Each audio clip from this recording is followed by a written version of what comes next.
We're trying to get it, everybody. Please share. Got a big announcement to make. We're trying to get the thing to work.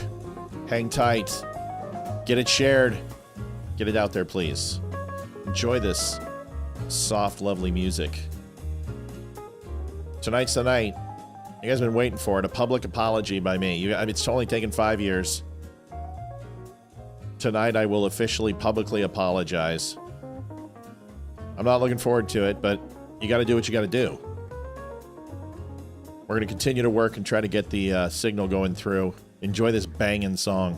Until then, please share the hell out of this on Twitter, on Facebook, YouTube. Let's get it going, everybody. Let's get it going.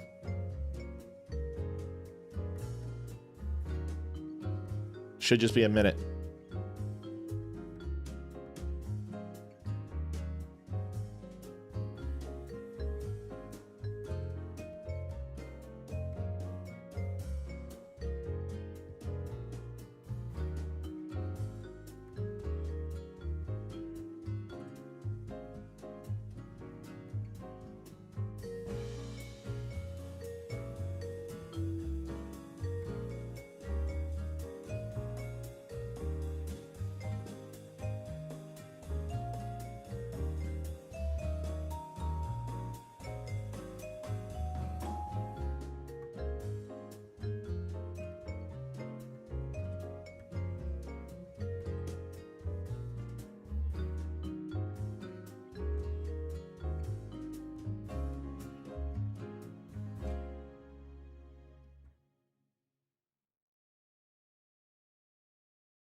I think that got it. Check it. Okay. There we go. Looks good. I think we're good.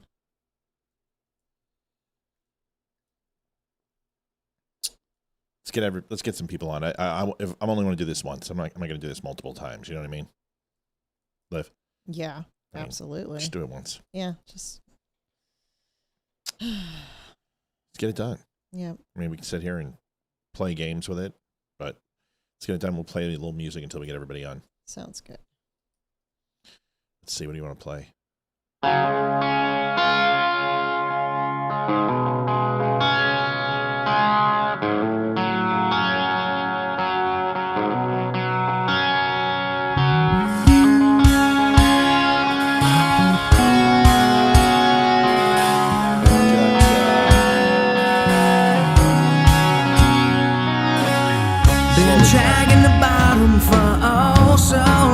What's going on, everybody? Welcome to the Donut Friend Show. I can feel that power running strong. Trying to wait for everyone to get on before it's in the air. I can feel it now. I'm hoping balls. The dragon's walls are crumbling down. It's time to fly as I say goodbye. It's 5 years. To the problems that's been dragging me down, so that we gonna rock and roll. Sing from my soul. Like we did when the king wore a crown. This is a declaration. We've got our lawyer for business and, our accountant and stuff. Sorry about that. Sorry, is the music too loud? It should be way down. I don't know why it's so loud. There we go. Is that better? I don't know why that's so loud. Somebody tell me if it's better. There we go. There we go. Turn that down. It was way too high. All right, let me try this again. Does he know that the music is this loud? No, but for some reason it was. Yeah, that's weird. But it's better now. Sounds like the music is better now. Anyway, so I was talking to my lawyer, and we've got a couple lawyers. We've got a copyright lawyer, and then obviously a lawyer for business, which would cover any legal issues or claims or infringement outside of copyright, or if someone wants to try to get us for libel and slander. And then we've got our accountant. And I was talking, it was weird because I got a call this morning. I don't know what time was it, right? 8:45 a.m., right before you went to work. No, it was before 7:45. It was before you went to work, Liv, right? Yeah. So it was right before Olivia went to work. And I got a call from my lawyer, and he just said, hey, you have a second to talk? I'm like, oh, yeah, sure. You know, I can bring Liv in, and then we can jump out, you know, just so you're in too. And then when I make my apology, we can do this. So lawyer just said, hey, you might want to circle back at what you did last night, and you want to make sure all your I's and T's and everything's crossed.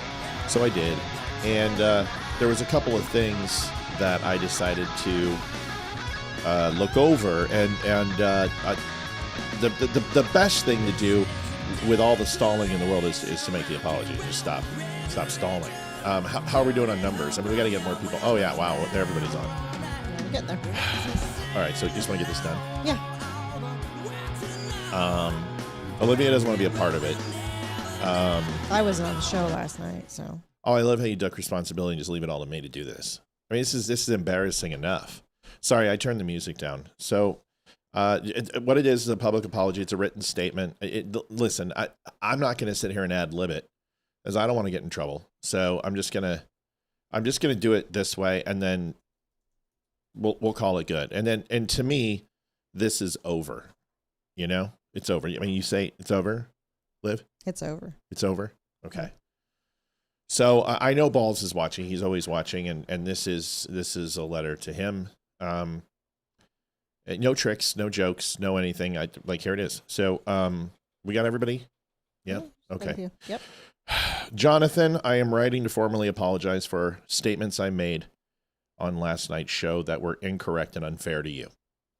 You'll very quickly realize this isn't a joke. I think everyone probably thinks this is a joke. Like, this isn't serious. Will you tell me after I read this? During the broadcast, I claimed that you had donated a total of $275 to the show. That statement was wrong. After reviewing the records, it is clear that your verified donations total $150.58, exactly to the T. And that's minus any fees that are charged by PayPal. And it's important because that is something that I got wrong. The reason that happened and the confusion arose around that is you asked me to bring receipts, and I do have receipts. And I specifically want to show you the receipts of your donations. And there's the total in the lower left-hand corner. All of the donations you've made to the show. But a donation was submitted for $125 that was used under your name. Someone did it as a joke. So it was anonymous, but in the notes they put from JB. So when I did the search, it pulled up. So I was $125 off. He told me not to veer off of this, and here I am veering off of this. I failed to properly verify that information before speaking publicly. That mistake is mine and mine alone. Olivia was not responsible. Olivia wasn't responsible at all. It's my fault. And if you want to come after anybody, I'm the guy. You want to come after me. I also want to acknowledge that my tone and commentary went beyond what was appropriate. Regardless of disagreements or the adversarial relationship that we have online, it was wrong to make light of you personally, making fun of your stutter, and calling you a retard. It wasn't the right thing to do. It was not fair, and I regret it. I own it, and I'm sorry desperately for it. Like I said, after consulting with counsel, I am correcting the record immediately and publicly. Your actual contribution will be shown accurately, and your support will be recognized without exaggeration or misrepresentation any further. Olivia has also helped put together a short appreciation segment, and although she didn't want to get online because I think there's a level of uncomfortability when you're wrong, she did help put this together for you. Isn't that right, Livy? Yes. And this appreciation segment is to acknowledge your contribution in a straightforward and respectful way that we know how to do. It's just what we know how to do. You did contribute to the show, and that deserves to be stated clearly and honestly, and I apologize for the error and for how it was handled. I appreciate the opportunity to correct it. Ash does too, as she's here as my support animal during this. It's tough. It's not easy to admit you're wrong. So sincerely, Matthew Spear and the Dumb Show team, no further ado, this is for you, and I hope you can accept my apology. The Dumb Show would like to announce this year's recipient of the Stalker of the Year Award, and it goes to Jonathan Swinging from Matt's Balls Nicholson.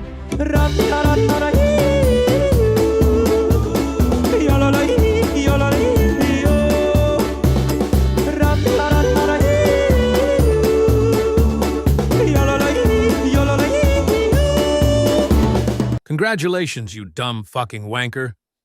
Look at me now. Oh, no, just look at me. Don't look at him. Oh, get out. Zoom in on me. No. Okay, zoom out. Now look at Ho's head.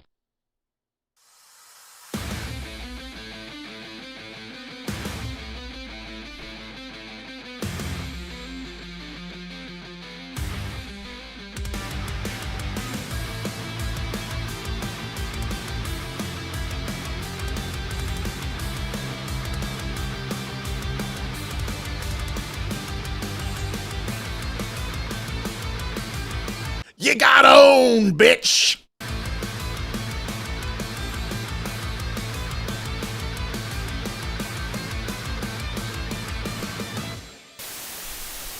Do you want the truth? Are you tired of being so confused?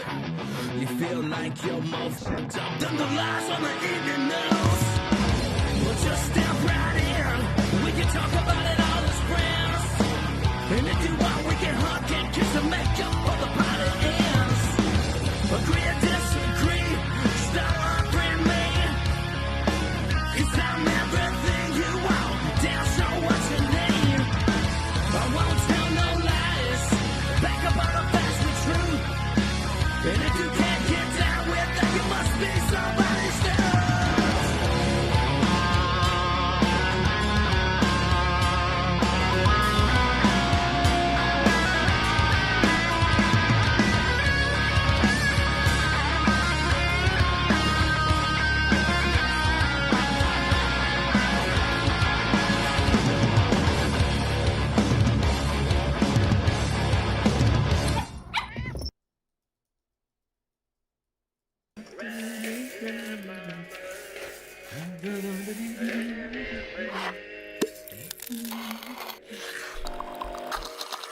Come on, man.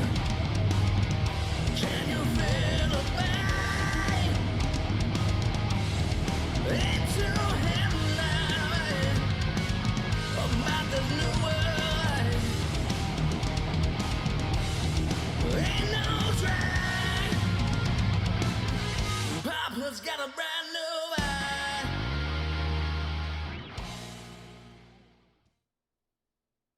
When you get a sec, check out my buddy Matthew Spear over there at the Dumb Show.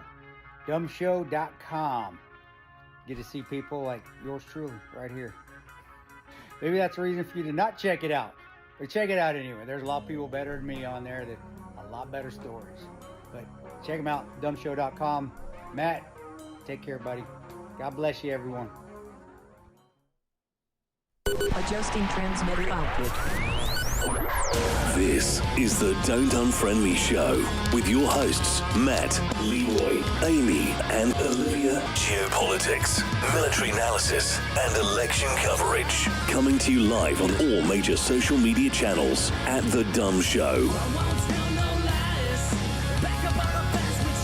Honest, direct, unfiltered. We can agree, we can disagree. Just don't unfriend me. What do you need to... what do you mean you want to watch it again? You want to watch it again? Fine. The Dumb Show would like to announce this year's recipient of the Stalker of the Year Award, and it goes to Jonathan Swinging from Matt's Balls Nicholson.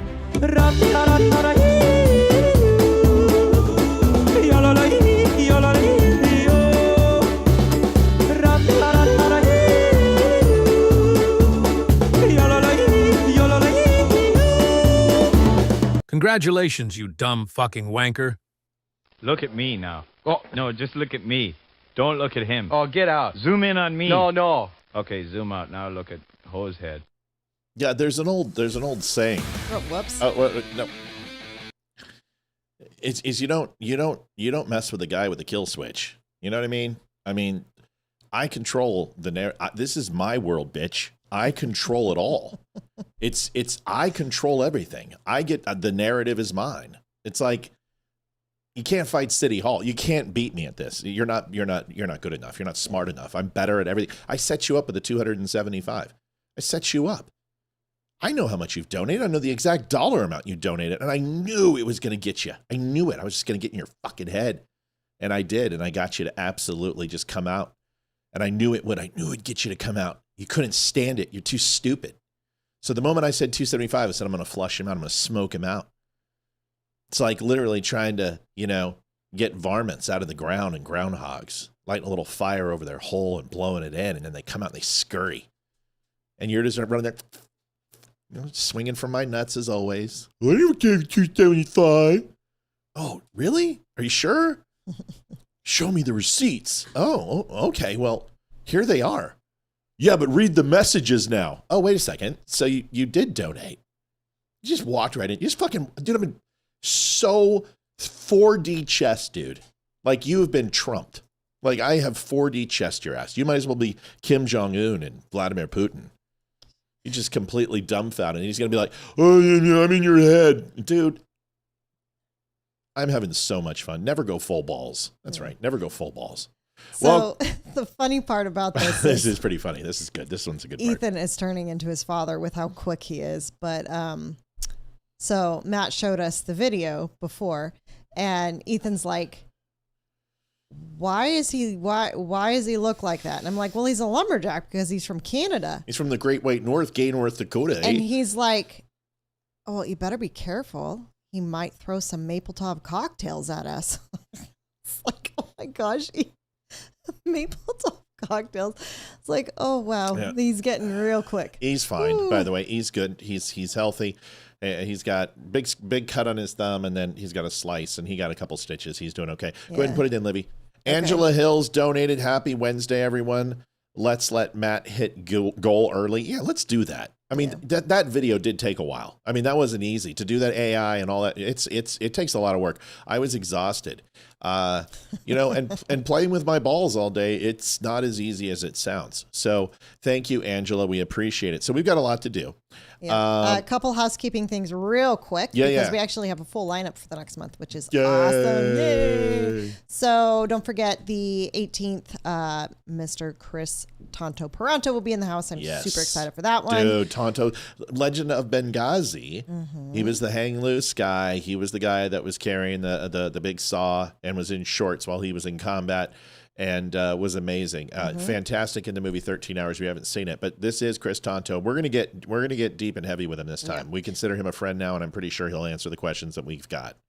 Also, joining us last minute tomorrow is going to be Barry Morgenstein. So it'll be the three boys tomorrow, which is awesome. It'll be a good show. Yeah, Barry had. I got a pretty promo. Mm-hmm. Barry is very upset right now. There's been a lot of anti-Semitic shit going his way. People who he supported, people who he helped get elected, who have been really saying some pretty sick shit, and we're gonna call it out. We're gonna let him have the platform. We're gonna do it together, and Leroy will be on. It'll be fun. What else, Liv? 25th is going to be Jack and Mandy are coming back. That'll be a really good show because we're gonna air their new documentary, Marxism in America. And I think it's only 30 minutes, but that'll be a really good show because they'll be on to watch it with us and answer questions and talk about it, which would be great. That's absolutely right. Yep. And then the following week on March 4th, we are going to have Mandy will come back. And then this time she's come back with Paul Caraforts. Stop slamming the table. Caraforts? Yeah, I think Caraforts. Carafortis. And he's going to be talking about his new Charlie's Bubbles book that just came out. So we've got a full lineup. We do. And then Aaron Warschauer just got a 45-47 medium dark roast coffee bag. Thank you so much for doing that. And then I'm also going to reach out to Damani again. Come on, because the last time he came on was such a big mess up and we didn't get a whole show with him. So I'm going to reach out to him again. Yep, we're going to do that. And then obviously we'll keep circling back and trying to get new people on. All right, so there it is. Last thing, coffee's available, shirts are available, everything you see on the show, 100% available, and it's for you. If you go over to thedumbshow.com, you guys can go pick up some stuff. We've got great stuff. People are really excited. The store has been killing it lately. Kevin the Great donated $21. This is a must for a short clip. Well, thank you. We appreciate it. All right, let's get going. We got a lot to do tonight, and we want to, after the balls fiasco, we wanted to have a little bit of fun with our resident troll, and we figured that would be a good way to do it. So this show's brought to you by Lime Green Jello. New Orleans, an illegal officer who was, where is he from?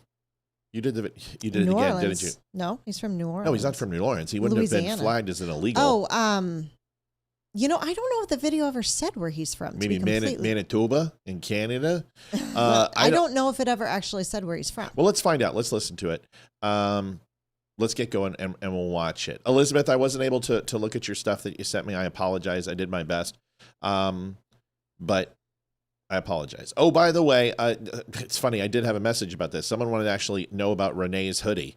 And they're like, did she get a new one? Because it was cut. If you guys didn't see the picture I showed you, she received a bag and it was cut. We already got it replaced. Brand new one is on the way. She gets to keep the old one. She's going to sew it because she's a seamstress. Keep that and then get a brand new one too. That's what the Don't Unfriend Me show does with our stuff. We take care of our customers and we treat you like family. Moving on. Here's this New Orleans illegal officer. Let's find out what this is. That we know that you are not aware of yet, but we also know. Not this one again. Not this chief. She was in Louisiana when, I don't know what happened. Was it something happened? She was annoying. That it will become a newsworthy item, and therefore we're going to go ahead and share it with you. We don't have a lot that I can tell you. But as of this morning, ICE did indeed take into custody one of our police recruits, who is we hired and was in the police academy at the time. We've had conversations with ICE regarding this. There was no struggle involved in any of it. The person was actually, the recruit was taken into custody without any incident whatsoever. So what you would want to know about this particular person is that on our end, when we were doing the hiring process, there was nothing that was in the packet that would have us have reason to believe that this person did not have legal status. There is some question that may have developed later, but there was a signed order by a judge for his removal back in December. We hired him way before that time. He had a valid driver's license, he had a social security number, and he completed and passed what we call the E-Verify system. So at this time, the situation is what it is, and he is in custody, and I have been told that he will not be given a bond hearing, and that. So he had a social, he had an ID, he passed the E-Verify check, and he was 1 week away from graduating from the police academy, which means he would have had a legal firearm as an illegal alien. So what happened, a little background from him. He's been here for quite a few years, like 7 years or something. He got in with a visa. I don't know if it was a work visa, but he got in with a visa. He then got married. And when his visa, he was able to stay later because of the marriage. Well, when that expired and he applied to stay longer, it was denied because there was some fraud issues. Wow. So he's been here illegally for a few years, but it's the fact that he was able to get through the system. So he was able to become vote. a police officer. He was able to vote. Yep. He's an illegal and he can vote. Yep. Oh, but I thought illegals couldn't vote, Liv. Exactly. That's why I saw this story. It was like, yeah. Wow. Jen McCarver says, Matt, if the hoodie I ordered is too big, am I able to exchange it? I ordered a large and should have ordered a medium. Size is not, everything we do is made to order, so there's nowhere to return it, right?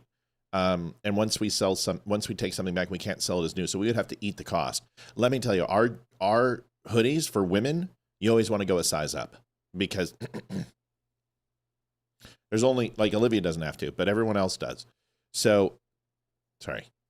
Go a size up and then shrink it. Shrink it. You can wash it on hot water and shrink it on and dry it on hot. It'll fit perfect. And it will shrink a little bit for you. Jen, I'm telling you, these hoodies are awesome. And oversized, like they're athletic fit. So like if you've got some boobas, you're going to want a large, and then just dry it on warm one time and wash it on warm or hot, and then you'll never have to worry about it again. But if there is, and it doesn't fit, and something is like, oh my God, I can't do it, just talk to me. We'll figure it out. Just understand is that every time we try to help everybody out, that's it. And we're willing to help out. But sizes are the one thing, because we work with a vendor, and the vendor, they'll take care of damages. They'll take care of the fault, if the product's faulty, it falls apart or something, that's different. But sizes, we have all of our sizes on there on the charts, and it's 100% listed. Mistakes happen. We understand that. So I'm not saying no. I'm saying try what I said, because either way, you're going to be able to keep it, even if I buy you a new one. You know what I'm saying? Good.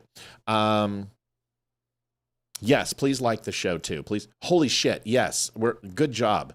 Mrs. is like, what's going on? We got 57 likes right now. How is that possible with that intro video? We have 132 on in general pop. Come on, folks. Let's get that going.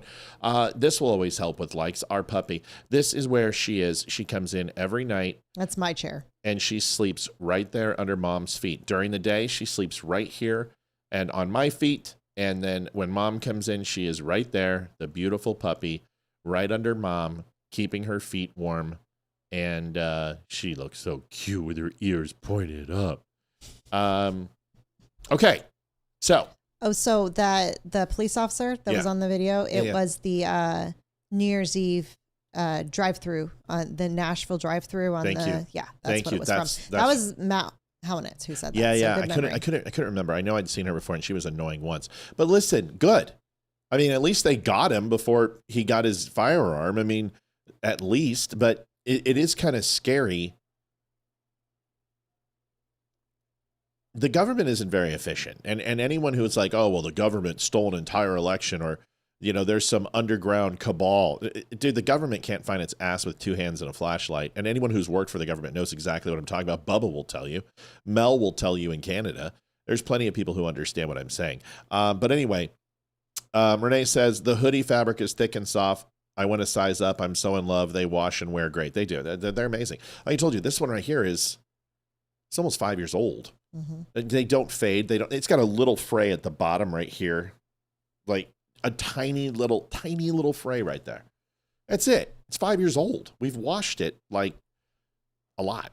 All right, moving on. Good. I'm glad they got him. Woke Farmer update. Holy God, you remember this guy? I've been following this guy for a while. This is the bearded protester in Minnesota who went into the church and literally screamed. But remember, I showed you a video of when he was in like a fedora fishing hat style, like a river runs through it, leather hat, and he started screaming at ICE people, just this tirade, spittle coming out of his mouth where I thought he was going to have a stroke.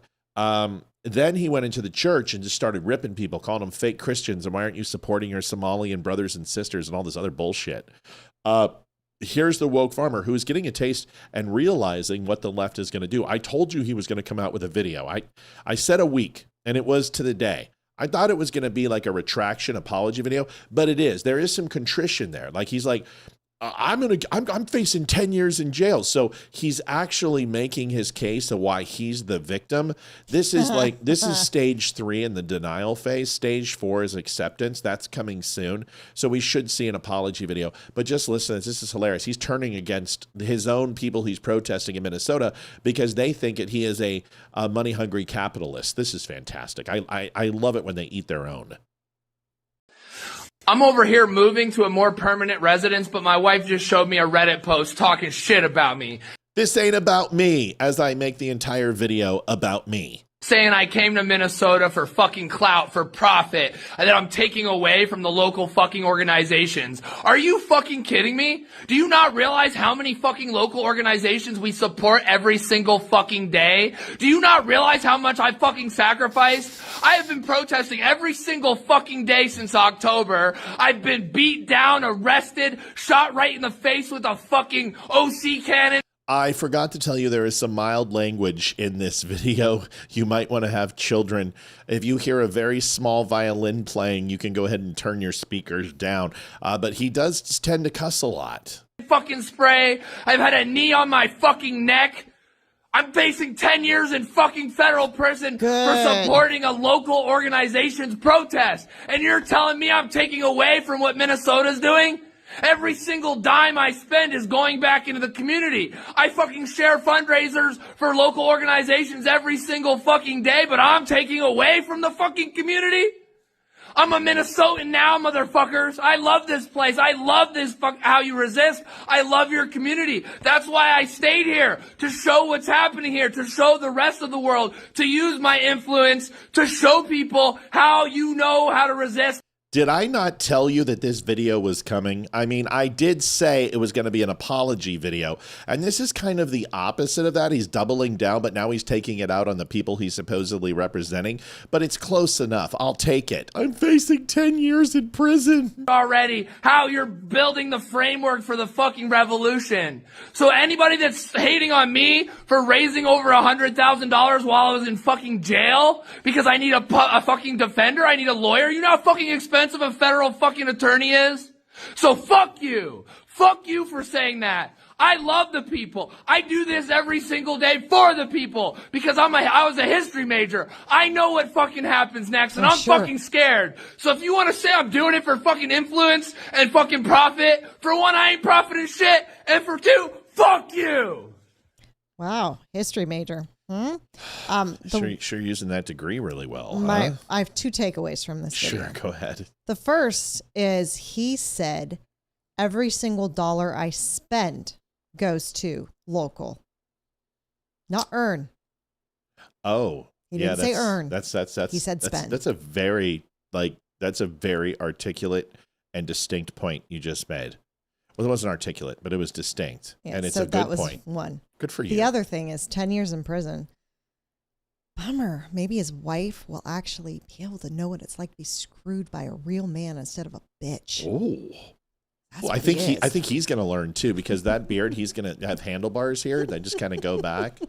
You know what I mean? So Bubba's going to love him. You know what I mean? It's like, what's on the menu? White boy. It's going to be great, man. Good for him. And a history major. Wow, dude, you must have not paid attention in class. I'm wondering, did you graduate? Because apparently you don't know your freaking history. Say it, don't spray it. You know what I mean? Jeez. Yeah. A history major from the Quality Leering Center. he's gonna be whistling Dixie soon out of his asshole. That's awesome. So you're gonna walk by him and you're gonna be like, "Hey, woke farmer. Hey, woke farmer." You'll be like, "Why did you say that twice?" I didn't. The echo, because his ass is so big. Okay, moving on, folks. The guy's nuts. And I wish him the very best in the state prison, because you should really, federal prison, federal prison. Enjoy Minnesota, because you're going to be there for a while. Have fun. Yeah. Well said. You're moving into a more permanent residence. Right. Exactly.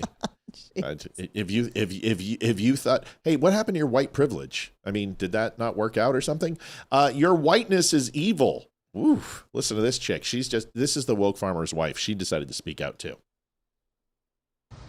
So you can't be a good white person and put your body in between them trying to kidnap a brown person or harm a black person. When you do that, you lose your proximity to whiteness and you lose the benefits that come along with it. That's the cost. We're all acting so shocked that they murdered a white woman. Well, see, she wasn't a good white. She was out there advocating for brown people, so she lost her proximity to whiteness. This is the work of dismantling white supremacy. This is what it's going to cost. It's time for some radical acceptance. Because they've been out there killing black and brown people for hundreds of years. And people who looked like me were having picnics under black bodies as they blew in the breeze after they'd been lynched. Holy fuck. No, you were building the railroad and you were an alcoholic or smoking Chinese opium as you built our railroads. I'm so confused. Fucking Irish. And then 6 years ago, when they kneeled on George Floyd's neck, we all put a black picture in our Instagram, acting as if that were enough. I didn't. I didn't care enough to. No, I didn't do any of that. I obviously didn't care enough. I should have cared enough. Folks, like the show. How in the hell do we only have 77 likes? Let's get to work, folks. In order to dismantle white supremacy, we have to be willing to lose the benefits of whiteness. Means they kill us too. That's what that means. And it's time for some radical acceptance about that, guys. That's what it's going to take to dismantle white supremacy, is losing the benefits of the system.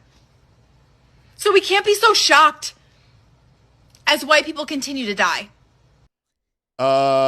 What?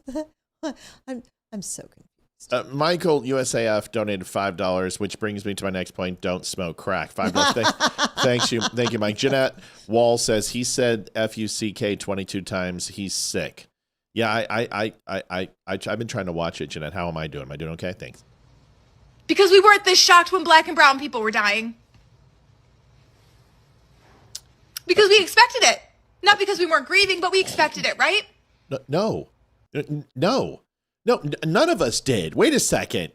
Unless you like flash back to like 1960, you look like you're about 27 or 28, maybe 30 years old. You did not recognize black oppression at your age. Olivia and I barely did. I think Olivia had one black guy in the entire state of Montana when she was growing up. And then they got him, and then they had zero. So I don't, like, it's ridiculous to say that there was oppression of black people when even I was growing up. The 80s and the 90s were, up to the 2000s, were pretty damn good. This bullshit that's going now, this reverse racism, didn't really start until Obama came in 2006. But if you ask most black people, the 80s, 90s, and 2000s were pretty damn good up until, and even now. So I don't know what the hell she's talking about. I've never expected brown and black people to be lynched and murdered, and I don't think she did either. You should expect it. We have to lose the benefits of the system if we want to tear the system down. Ugh. White supremacy has been killing black and brown folks. And it's not going to go down without a fight. So if you lose your proximity to white supremacy and whiteness, you will lose the safety that goes along with it. Okay.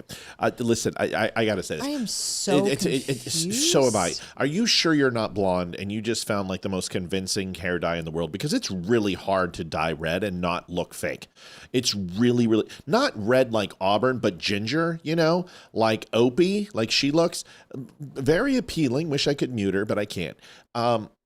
I don't want to kill black or brown people, but gingers, I might be able to be talked into it after that video. That made absolutely no sense. I don't know what the hell she's talking about. What does proximity to whiteness? The only way to lose my proximity to whiteness is literally crawl out of my own skin, have an out-of-body experience. I'm white. It doesn't get much closer to this by proximity. So what are you trying to say? I have to abandon my whiteness in order not to be racist? So wouldn't that hold true that black people need to abandon their blackness so they're not racist against white people? Why is it that all white people are racist? What do you guys think we do? We get a self-help book that we get when we're 2 years old that says, this is how you hate black and brown people. I have a video right for this lady that I made today that's going to really address just about everything she said. We're going to play it later, but we will. Did you have anything on Ginger and Marianne and... I feel dumber for listening to her. Yeah, that's not possible. I mean, what? That's not what I meant. Oh, that sounded bad. Yeah, that's not what I didn't mean it like that. No, I didn't. Don't look at me that way. I didn't mean it like that. You're a dick.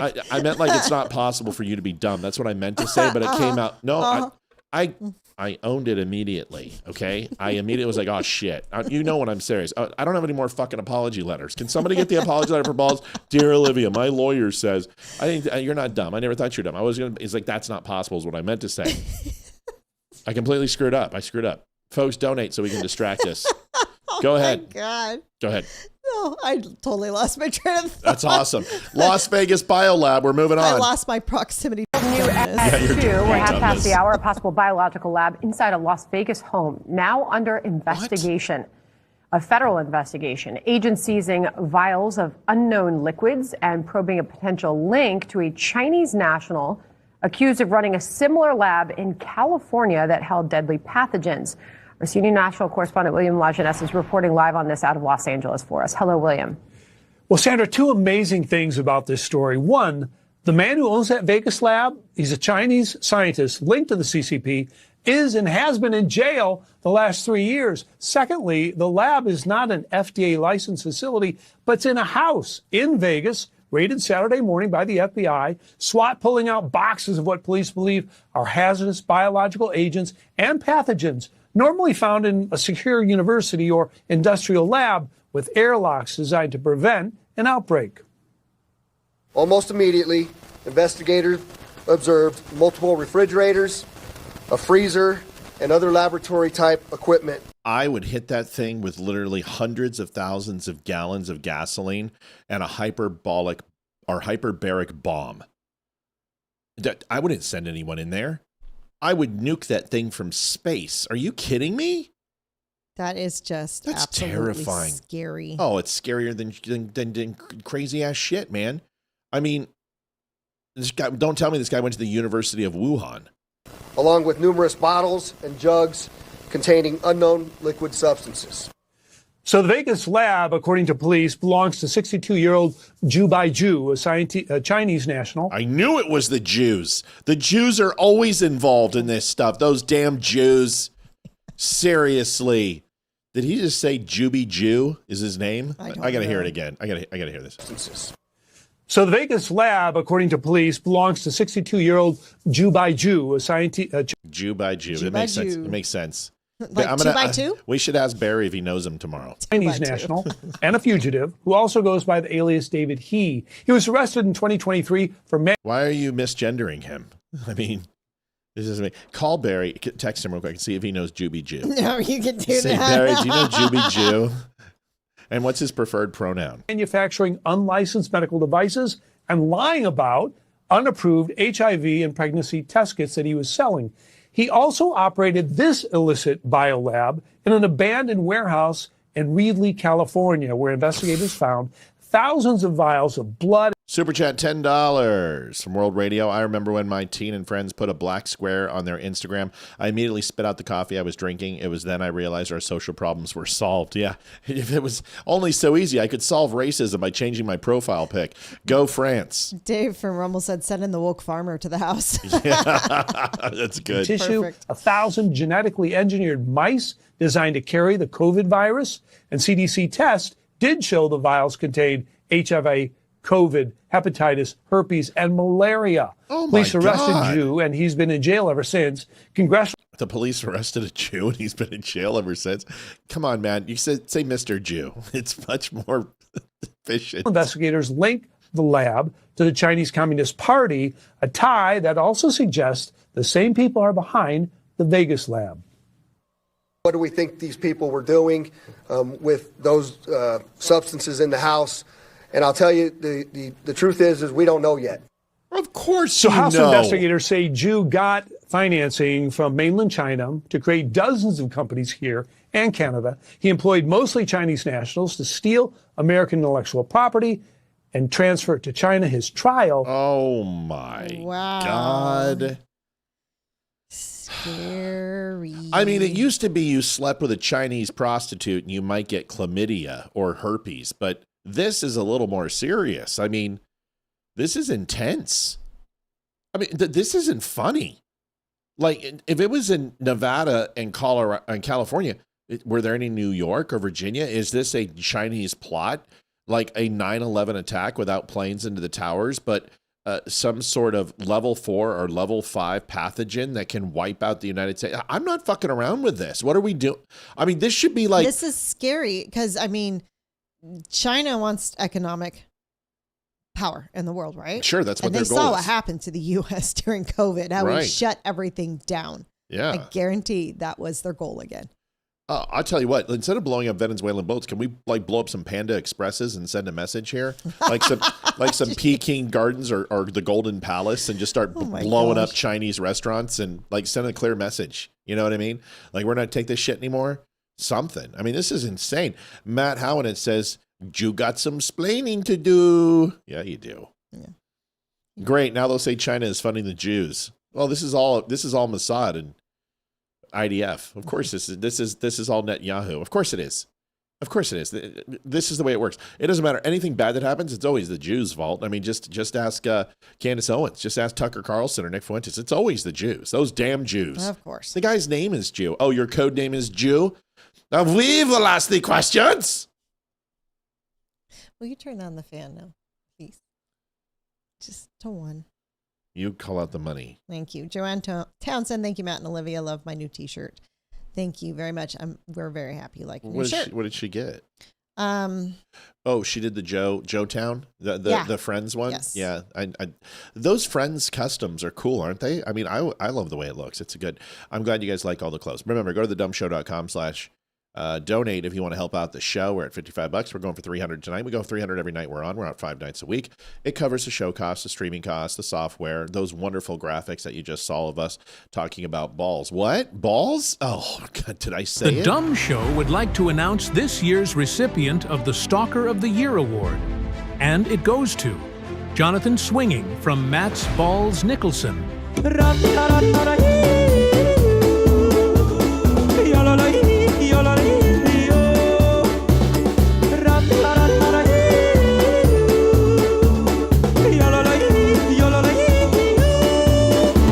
Congratulations, you dumb fucking wanker.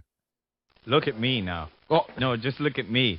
Don't look at him. Yes, Oh, get out. congratulations to the Troll of the Year Award. We will never stop playing that. That's going to be... How many times he comes on, just play. Well, as I said, I'm going to do it. Then I'm going to ban him. Like, he's going to say one thing and then ban. It's great.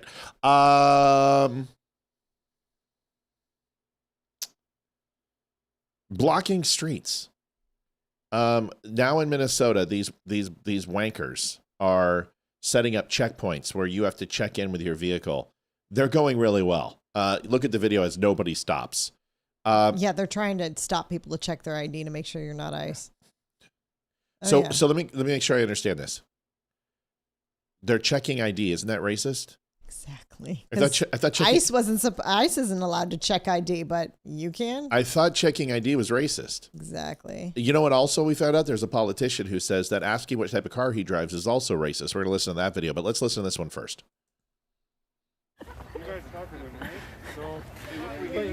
What can we do to hurry this up? Because we have fire trucks and ambulances that might need to get through here. They can come and through here.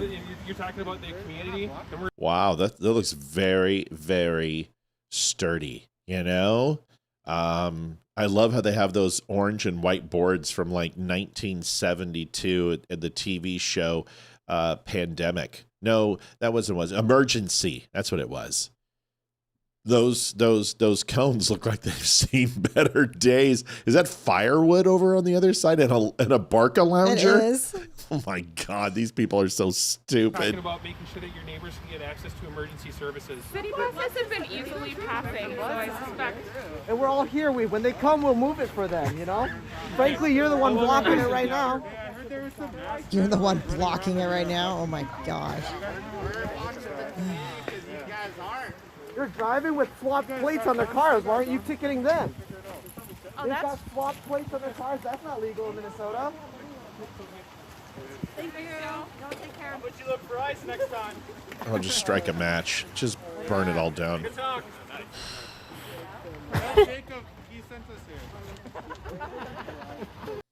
You know, I was taught that hating people is bad. Yes, I was taught that too. But I hate them. Do you? Yes. Has it moved to hate now? I mean, because I'm there. Yes. After 5.5 years, I'm now at a level of hate and disdain. Yes. Like when can I just say it? When Preddy was shot, I was kind of like, well, maybe they'll be compliant now. See, here's the thing with that roadblock. If somebody just decided to go right through them and run them all over, I'd probably laugh my ass off. Yeah. And call that person a hero because they all are. They're. Freaking get a life, get a job, do something. You should take off your crucifix when you talk like this. I mean, Pastor Jack might be listening. This isn't a crucifix, it's a cross. Crucifix is when Jesus is hanging on. Oh this my is a cross. God, Sandra Jersey Jones just got the comment of the fucking year.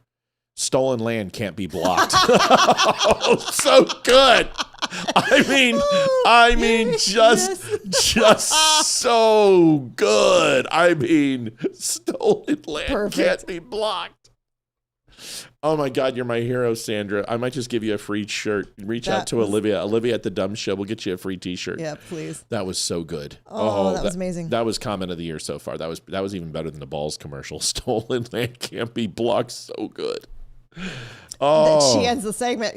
I got nothing else to say after no, that. that's just too that was good. Perfect. That's good. Tom Holman had something to say. Let's listen to what Tom had to say.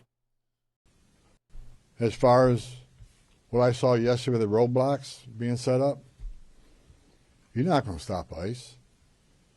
You're not going to stop Border Patrol. The only thing you're doing is irritating your community and want to go get groceries or pick their children up or whatever. Yes, sir. I talked to the chief of police, and he committed to taking swift action on those illegal roadblocks. They're illegal. We shouldn't tolerate them. Again, a complete drawdown is going to depend on cooperation, continued cooperation of local and state law enforcement, and the decrease of the violence, the rhetoric, and the attacks against ICE and Border Patrol. As far as what I can't disagree with just about anything that he had to say. Tom Homan's dialed it in, and I love how they took out a few and stood down about 2,000 agents, but they still left 2,000 there. And it's like, listen, if you guys want all of them gone, then you've got to have more state and local police help out. It's not hard. This isn't difficult.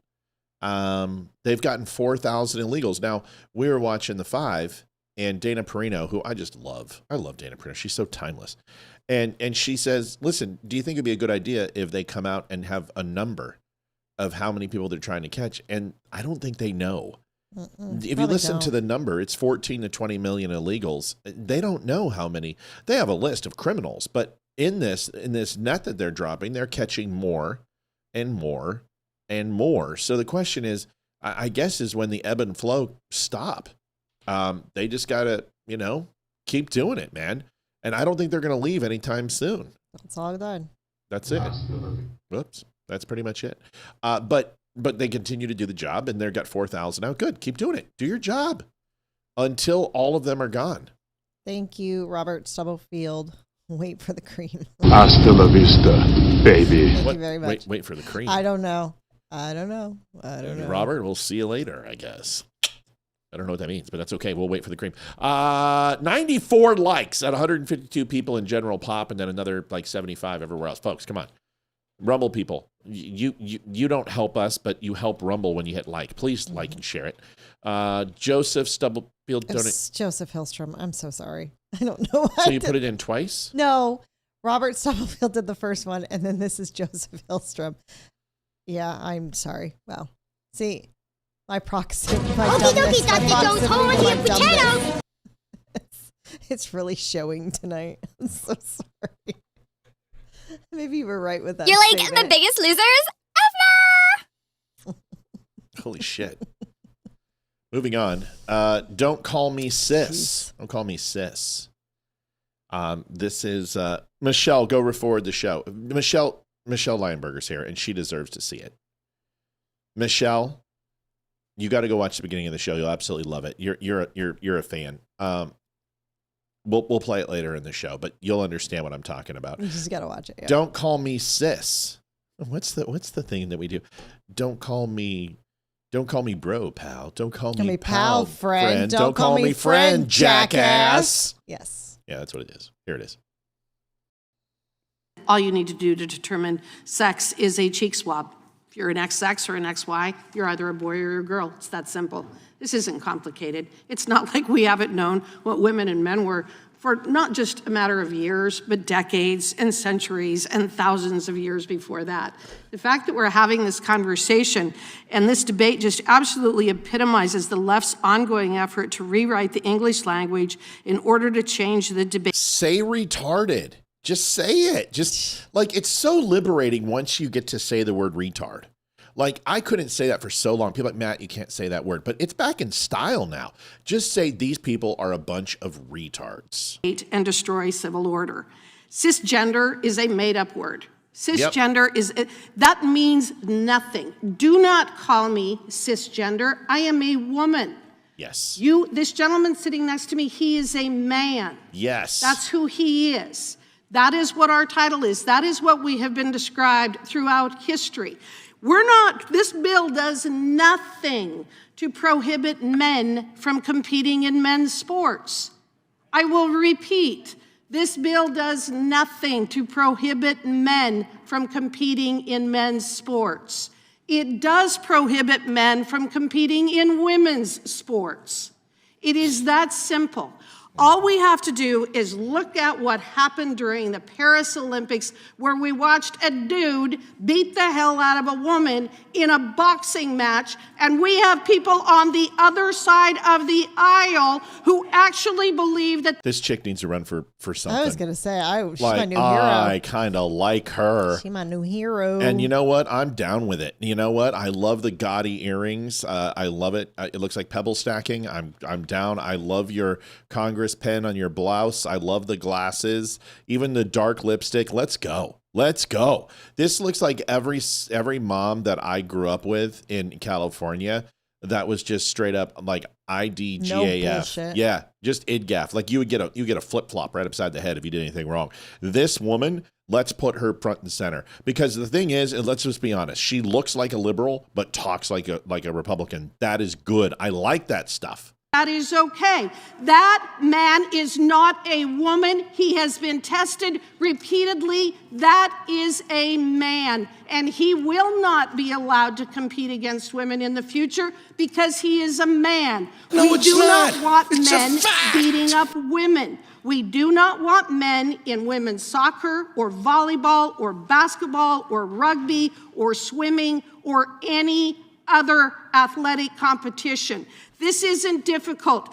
All you need to do for any kind of determination for sex is a cheek swab. The fact that you guys are talking about doing these inspections of people and the fact that the Boxing Association used to do that, that's sick. That is sick. The Go fact get 'em, is sister. that all you need to do to determine. Man, she's from Wyoming. Go figure. You know, Yep, one of the no places that nonsense. has not gone crazy.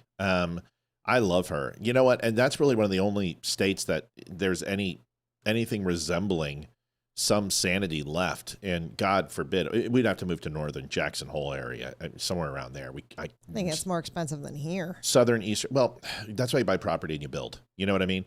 You buy property, you get it in for the cheap, and then build a house over a year, and then move in. But we got to figure out something. So like right around 17, we got to figure that out, and ultimately decide if we're keeping this property. But moving on, insanity. Like good for her for calling it out. You know, cis has become a slur, and it's the way they say it. It doesn't matter.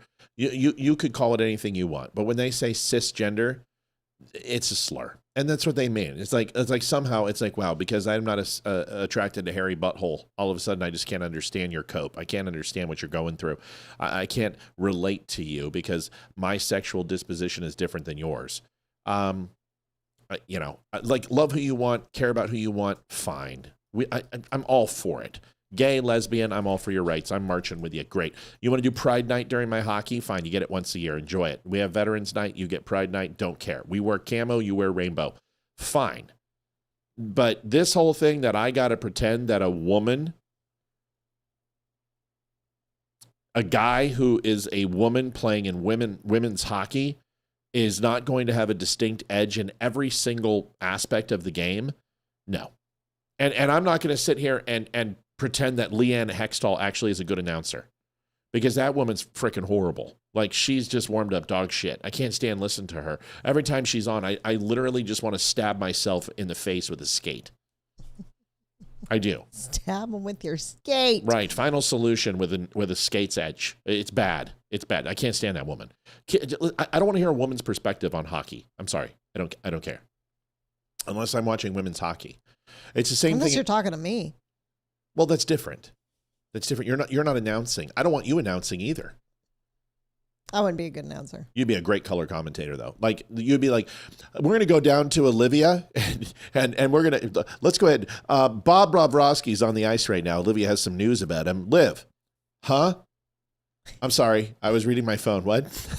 Exactly. So, no, you know hockey better than just about any, you certainly know hockey better than any man I know. You're excellent at that. And I'm not saying that. But what I don't want to hear is like, gee, Bob, we were in the locker room and we saw their Johnson swinging to the left and to the right and they came out all sweaty. You're not there. You don't know. You're not a part of the team. When you're in a men's locker room, they don't want you there. And trust me, you wouldn't want, can you imagine a man going into a woman's ice skating locker room and being like, well, geez, Bob, we were just talking to Peggy Jennison, and let me just tell you, man, she's rocking a 1970s Jufro down there. She needs to get that thing trimmed up. We don't want to hear your perspective because that's what guys are going to be thinking about. They're not going to be thinking about, oh my God, your rhinestone ensemble was absolutely fantastic. Please, what made you choose Rachmaninoff, a Russian performer, when you're actually an American? It's amazing, dear. Oh my God, and your hair, where did you get it done? Nobody cares. That guy's gay. So just let men do men stuff, let women do women stuff, and let's call it good. And don't call me sis. Refuse service for a shirt. This seems to be a common practice. We talked about this last night. A guy was at a skate park. He got kicked out. Kid went to school. He got kicked out. What's this one? Who is this? You don't remember? It's a restaurant. They refused to serve food to somebody? What was he doing? Wearing an ice shirt or something? Wearing an ice shirt. No way. Here it is. Probably all their cooks ran. The moment he walked in, they all took off, right? I don't know. Where's Felipe and Juan and Carlos? Man, they ran out of the back, cuz. Man, the ice is here, cuz. Food is burning. When you're a patriot, right? Because we support ICE and you don't support ICE. It has nothing to do with that's exactly. We're just simply allowed to not. He's a veteran as well. I'm the other way. This is a patriot. We're getting kicked out of this bar here because we support ICE. We're American patriots. We support President Trump. We're allowed to kick people out. Yeah, I know, but why are we getting? We have the right to receive. Oh my God, you can't even say it. But what did we do? Yeah, but why? Because we support ICE. We're sitting there talking about. Hey, we're gonna deport all you sons of bitches. All right. You're dumb. Hey, white people aren't allowed. And I refuse to have you record. Don't you touch me. Don't you touch me. You have no right to privacy in a public sector. First Amendment right. It's the First Amendment right. Don't touch me. Please leave. Call the police. Please leave. Call ICE, actually, for you freaking illegal immigrant bartenders. Please leave. No, I have a First Amendment right to record at any public setting. No, you don't. Yes, I do. We're private establishment. No, it's we're a not public setting. No, we're not. We're private. It's you're time recording for you to me. go. Don't touch me. Don't touch Go. me. White Now. liberals here in Minnesota destroying our country. It's time to go. White liberals destroying our country. I know that. Believe me, I can see the look on your face. This is how BLVD treats patriots. This is how BLVD. It's time to walk out. Don't touch me. Don't touch me. You're going to catch a white cross you've never fucking seen in your life. Don't you touch me. Don't touch him. God bless you. God bless you. We're sending ICE. We're sending ICE here. We're sending ICE. Anchor babies. Anchor babies. Anchor baby. Anchor baby. Anchor baby. Okay, so yeah, I got some feelings too. Go ahead, you go for it. Can we read the comment of the Barry Morrison? Jew be Jew is my hop sing. Oh, Barry in with the comment. He's going to be here tomorrow. You got to love Barry Morrison. He has no problem with making jokes and as long listen, if you're trying to be funny, that's one thing, but there's a difference between kidding and people who are just complete assholes. Barry's going to walk through some people who are being complete assholes. Nomad Yeldarb 3303. It's interesting. Sounds like a Star Wars character.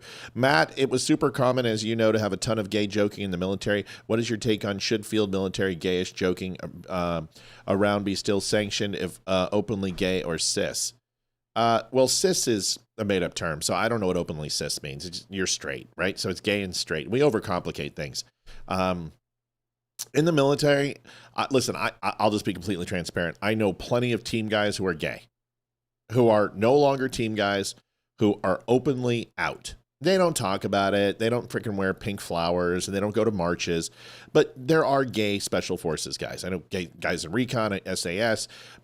It's there. The community. It's everywhere. There's people who are gay.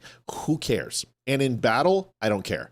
Listen, one of the first things we did in basic was literally strip nut to butt and get in the shower together. And you have guys that are 5 deep on a shower head and literally in a 6-foot shower stall. I mean, you're literally nut to butt with every other man. You figured out who was gay in that situation. And you want to know who it was? Nobody. Nobody could get a hard on in that experience. It was the most sexually unfulfilling experience in the world for everybody because we were getting screamed at. It was freezing cold.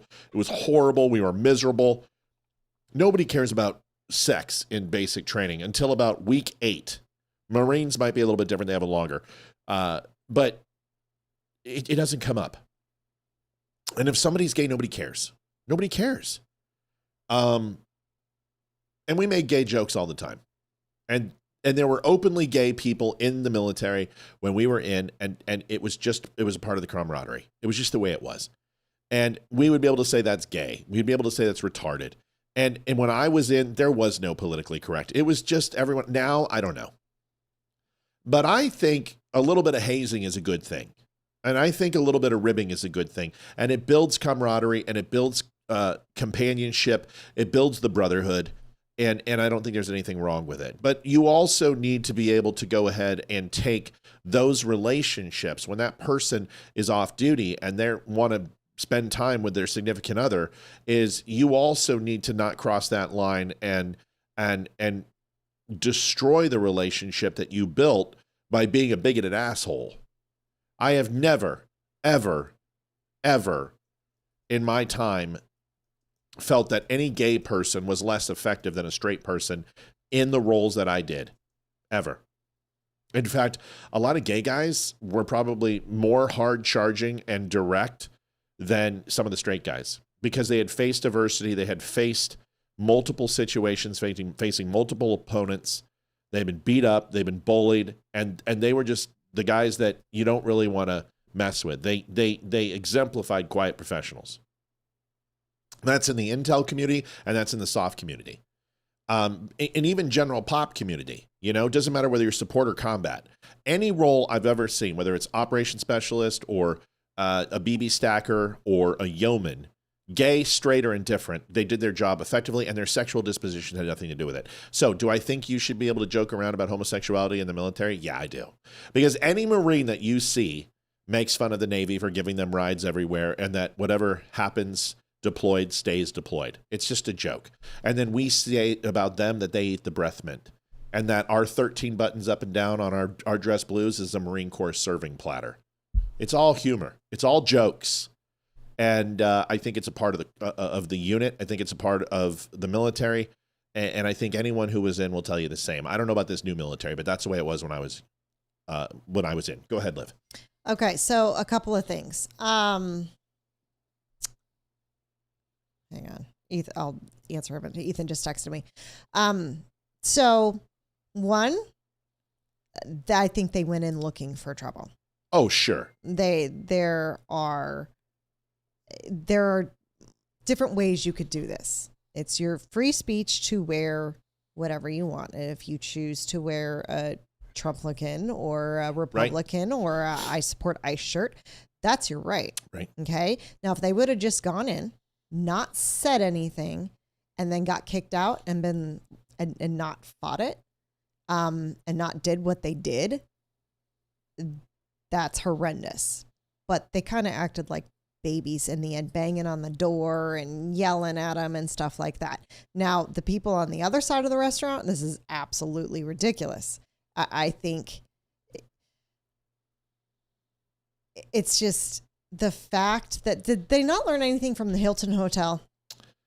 The Hilton Hotel that was there, because it's franchise, refused to let anyone that was ICE stay there, and anyone who was working with ICE or DHS and had a reservation, they canceled that reservation.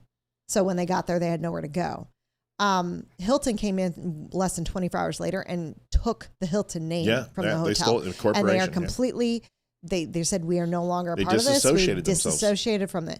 Did people not learn from this? No. Are people not learning from Budweiser? Are people not learning from Target? You're going to lose. There's a lot less of you than there are of us. Yeah. And you're going to start losing businesses. And I'm starting to wait for some of these small businesses in Minnesota to close because they've lost their customer base and can't afford to stay open. And I'm going to laugh when that happens. Yeah. And you dug your own grave, go lie in it, and you deserve everything you get. This guy likes to start shit. I think Jake or something is his name, and I've seen him do other videos. Listen, it's just like the people who do the First Amendment, what's it called, audits, and they go around and they start recording on federal areas from afar, and then start shit. And this is my First Amendment right. What are you trying to censor me? You're an idiot. You're just looking for trouble. Like the best way I can describe it, there's a quote in a movie, is that it's from Swingers. Sorry. And in it, they're like, back home, trouble found you. You got to go looking for it out here in California. What are you doing?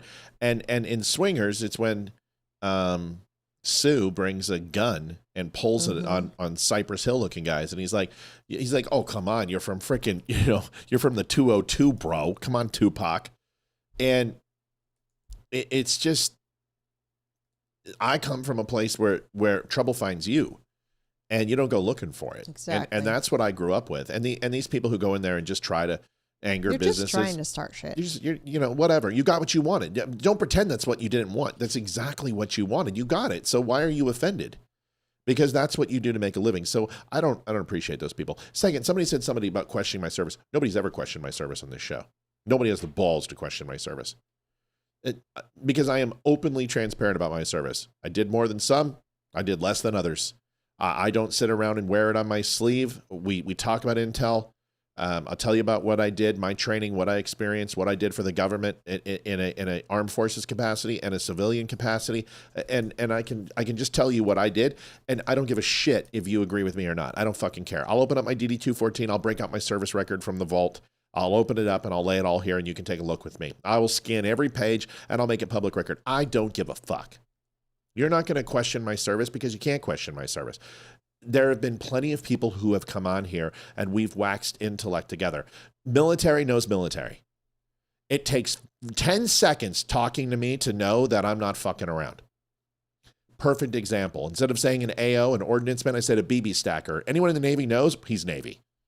In 10 seconds, all Navy personnel knew I was Navy. Just let you know. How we talk. If I say Hooyah, they know I'm Navy. If I say Bravo Zulu, they know I'm Navy. If I say Hoorah, Marine Corps. And you can just, there's little things that when I talk about the 13 buttons up and down on my dress blues, they know I'm Navy. If you also notice, I did a video.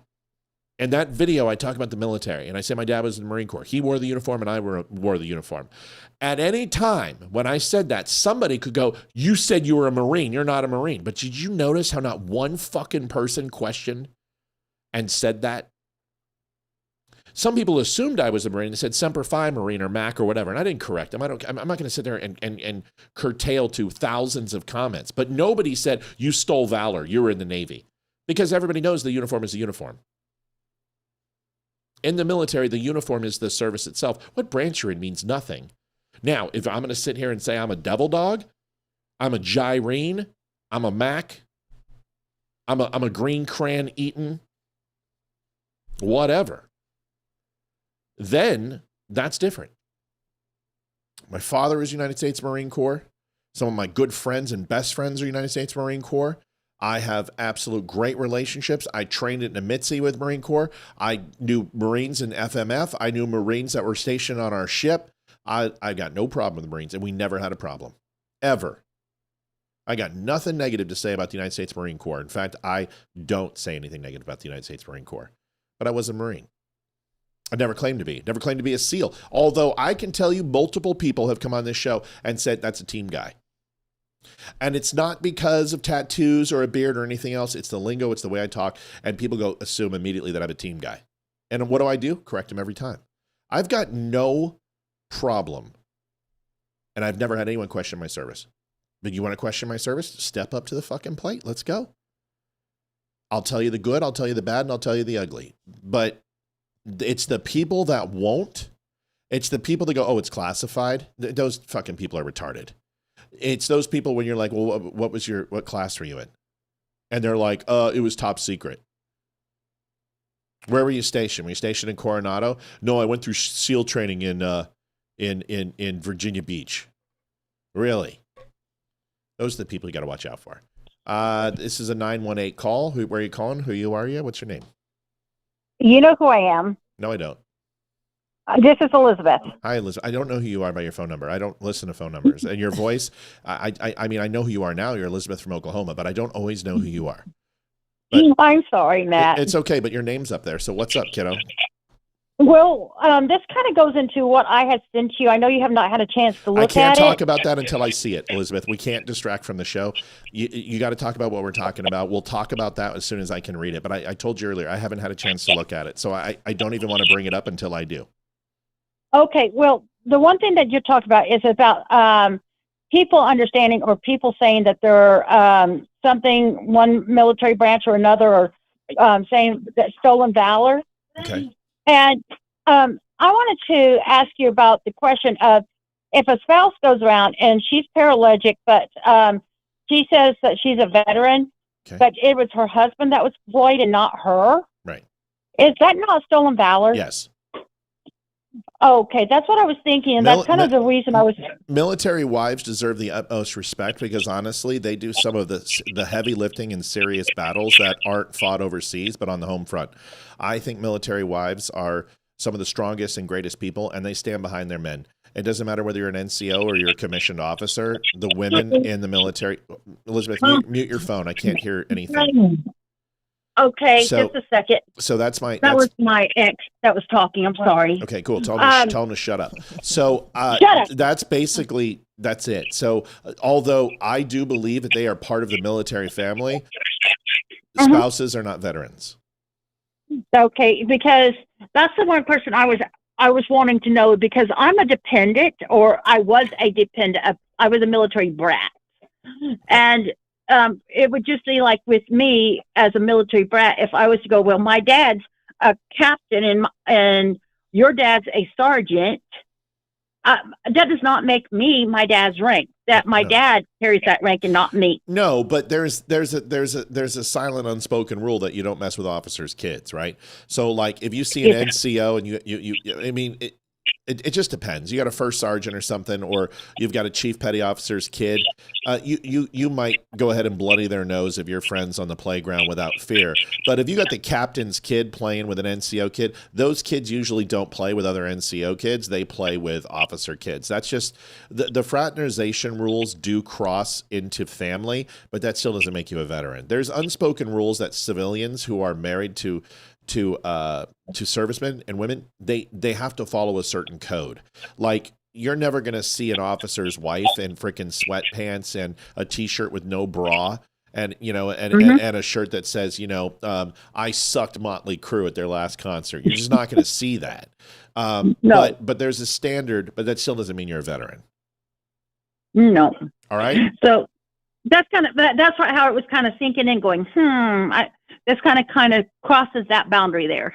Got it. It does. So, and it's stolen valor. You didn't serve, but you served your country. You did serve your country, but you're not a veteran. Okay? Exactly. Okay, thank you. Love you, bud. Talk to you soon. I'll read it. I'll look into it. I'm just not ready to do it now. Okay? No problem. Thank you. All right, buddy. Bye. Listen, there was a time where I couldn't say no to anybody. I've learned to do that now. And it's not because I'm being rude. I love people who call in, but if I'm not ready to talk about something, I'm just going to tell you I'm not ready. I don't have the time in the day. I try.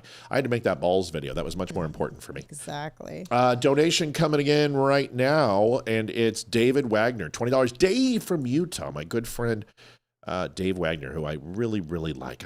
We got to catch up, Dave. Let's do a phone call. Dave is a good dude. $20. Thank you, Dave. $115. And we got another one coming in there, Sweet Pea. All right, hit it. Mello, our sister in Canada, love the video. Get Better E, $51.99. Thank you. That puts us at $166.99. We're halfway there. Whoa, we're living on a prayer. Next video. Conan and Trump. Olivia found this video. It's interesting. It's Trump, his response to Apprentice when he found out that one of the contestants was gay. It's actually pretty funny. It's not just funny. It's just really heartwarming. Listen, Donald Trump's a good dude. Of course, the Navy guy reaches his capacity after dealing with balls. Yeah. Well, you know what they say? What's long, black, and full of semen? A submarine. Moving on, Conan and Trump. Earlier this season, there was an interesting moment on The Apprentice where you learned that a contestant was gay. And if it's okay, I'd like to show that clip right now. Let's take a look. Are you a homosexual, Clay? I am. Yes, Mr. Trump, I am. No, is that true? Yes, it is. Okay. So you don't find Olive very attractive then? No. I mean, and you don't find Felicia very attractive? They're beautiful women, but they're not my thing. All right. That's why they have menus in restaurants, you know? I like steak, somebody else likes spaghetti. That's why they have menus in restaurants. It's a great world. Some people like spaghetti. Very true. Very true. Very true. So who's steak and who's spaghetti? I don't know. But he didn't find them to be steak at all, and they're beautiful. Right, but right. he didn't find them at all attractive, so it's one of those things. I like that. I like that. Are you a homosexual? Actually, you know, the producers couldn't believe it when I said that, and I figured they wouldn't I don't think we're allowed to shout that at people, coworkers. Well, you know, it's sort of interesting. It is life. It is life. It is right? life, And yeah. so, you know, it's reality. So It's a question you're allowed to ask, yes. They said, do you want us to leave this? I said, why not? This is life. Yeah. I like the steak and spaghetti, you know. Right. It all becomes food eventually. Yeah. Ultimately, I want to hear your food. birds and the bees speech, Right. you know. Earlier this you know, my dad was a little less delicate. They all look the same in the dark. And I guess that holds true for all situations. Listen, I think that you love who you want, and you don't necessarily get to choose who you love. And if I had a choice, I'd just be transparent, to be alone or be with a man who I at least found his company to be fulfilling in a non-sexual way, I would choose to live with that person than be alone. As far as doing the beast with two backs, I probably would defer and say no, but I can't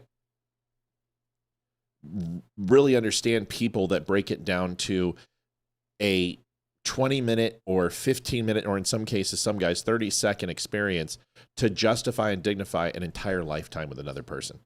Why does it have to be degraded to just sex? So I completely understand what it's like to covet a relationship with a human being, and most of the relationships. No, you're married to me. Well, that's different. That is a sexual attraction, a physical attraction, a mental attraction, and an ass attraction. Completely, that's different.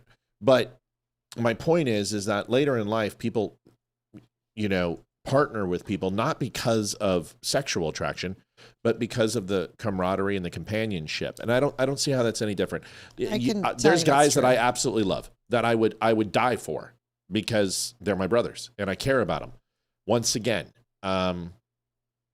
getting a steaming pile of no, but everything else, the love, the affection, the care, would I hold them if they had cancer? Yes. Would I give them the shirt off my back or money out of my pocket? Yes. And to me, that's unequivocal love.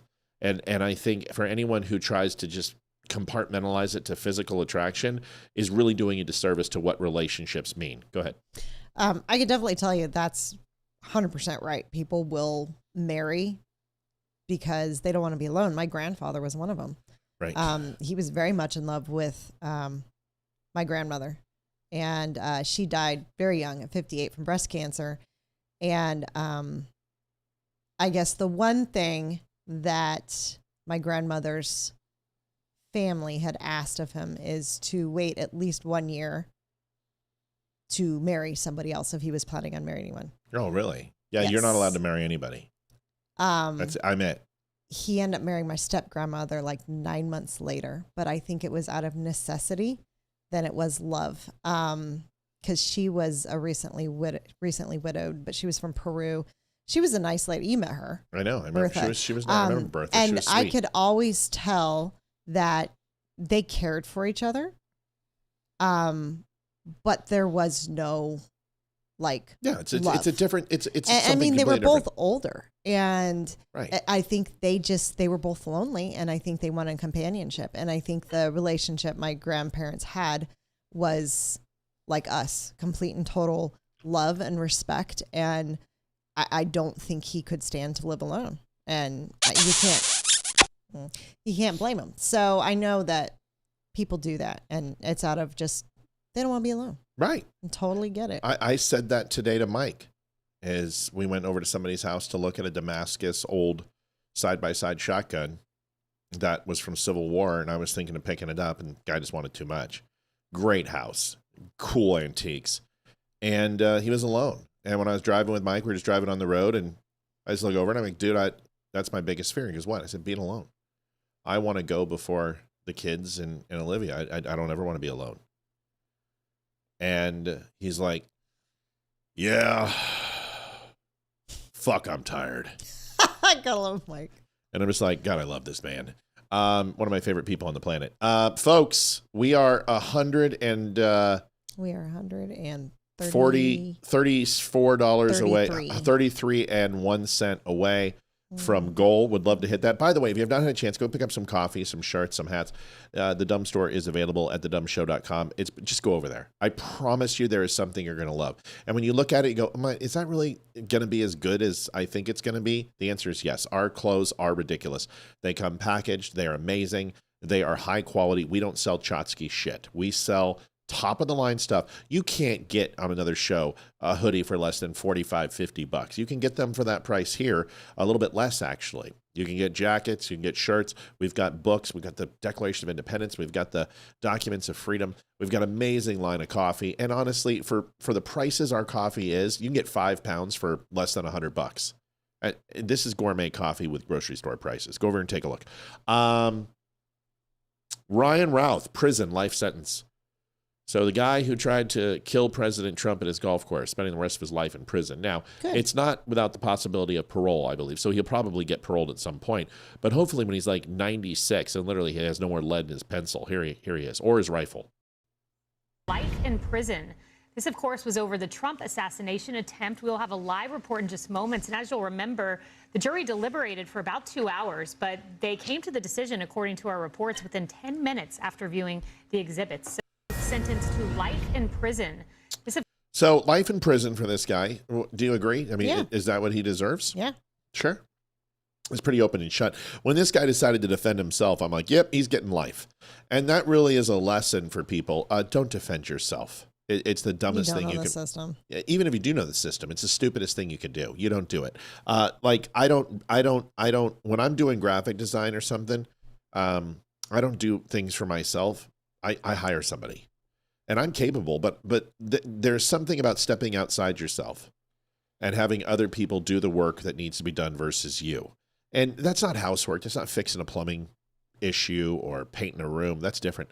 But if there's something extremely important to your life and you need it to be successful, you need to do it because there's an or else contingency, you should have somebody else do it. And I do believe that with like graphic design. I do believe that when it comes to defending yourself with a public defender or hiring a hitman. That was a joke. This is a Donut Remy show. Mute the phone. Hi. My phone is muted. It wasn't muted because we heard the echo. How are you, Mel? Well, it is muted, but because I'm outside and there's nothing around me except animals. Anyways. Yeah. How are you, Mel? I'm good. Good. What do you want to talk about? How is it that in death, if the wife goes first, that the man can't go on without having another spouse? That's a great question. I'll answer that question. Was there more to it? No, it's very prevalent because women can live without men, but men cannot live without women. I'll tell you why. Are you ready? I'm ready. Okay. Because a woman can assimilate from a man. She can learn to protect herself. She can learn to be strong. She can learn to be independent, and she doesn't need to relearn those things because inherently women are strong. Women can be independent, but they can learn certain aspects from men that are transferable skills. We can't learn to be emotionally independent. I covet my wife because she gives me something that I don't naturally have, that's not inherent in me, which is a level of sensitivity and compassion and understanding when I'm not doing enough of any of those things. She is my soul, she is my heart, she is my conscience, and without her, I will be dead inside. That's why. Yep. Well, that's very outstanding and very astute because I'm just trying to get laid. That's really all it is. I'd look at her face. I'm so getting some tonight. So getting laid. Well, I'll talk Olivia out of that later, but anyways, it's okay. But that's the answer. I mean, emotionally, you can't learn there's inherent quality, there's learned behavior, and then there's things that are just inherent in you. And the men to deal with emotional stress and anxiety, we compartmentalize, and we're born that way, and that's who we are. And women just have a natural instinct to be nurturing and compassionate, and they teach us how to be that way. And without them, we'll go back to that sedimentary lifestyle of being mentally ill-begotten and desensitized. And I don't want to be that person. I don't want to go back to that. I love my family. I love doubting over my wife. I love, peppering her with kisses. And without her, I don't have the desire to really be here, to be honest with you. But it's not just the nurturing thing. Women have always had the capability. We can sustain ourselves. We're hunter-gatherers. Yeah, you're bitches. Have all, you're bitches. Yeah, we are. You're just bitches. We have all the technology. We have it all. We just let you guys in just because, for the fun of it. We're the better sex. Yeah. I think, okay. All right. So anyway, I think women have had to stand on their own, and they were trained to do so at a very young age, knowing never to rely on anyone else because they couldn't. I think that's changing. I think women are now, in my opinion, going to be less emotionally advanced than men, because men are becoming and trained to be more sensitive, and women seem to be becoming harder, and the roles seem to be reversing from maybe not from a DNA sequential point, but at least from an upbringing point. Men are supposed to be more sensitive, and women are supposed to be more sturdy and emotionally detached. I think that's dangerous. I think you're breaking into millions and millions of lines of code that have been established for thousands and thousands of years. And when we go against our DNA programming, usually bad things happen throughout history. So that's just I just think Olivia and I are a classic couple, and we're the old school, and we're the, that 16 to 20% that stay married for the rest of our lives. And I can't imagine being with anyone else. You know what I mean? No, and I agree. And I'm looking and I watch, and as you know, like whatever, and you show on your whatever sites, and all the rest of us who are on the interweb, whatever, are seeing this whole new, I'm not going to say transition. I think effeminate men, beta males. That too, but the women are not the same either. Like, I don't know where their train track went off to the siding or whatever, and I'm confused because these people, like the redhead that you showed earlier or whatever on your whatever, I don't think the farmer woman could be the farmer woman. I'm like, I look at myself, I'm like, I'm the farmer, like whatever, and that's what they call me here. Oh, I'm the farmer woman. I can chop wood, I can do whatever, I can hunt, I can do whatever. These pansies, not like, it's not the DNA, it's the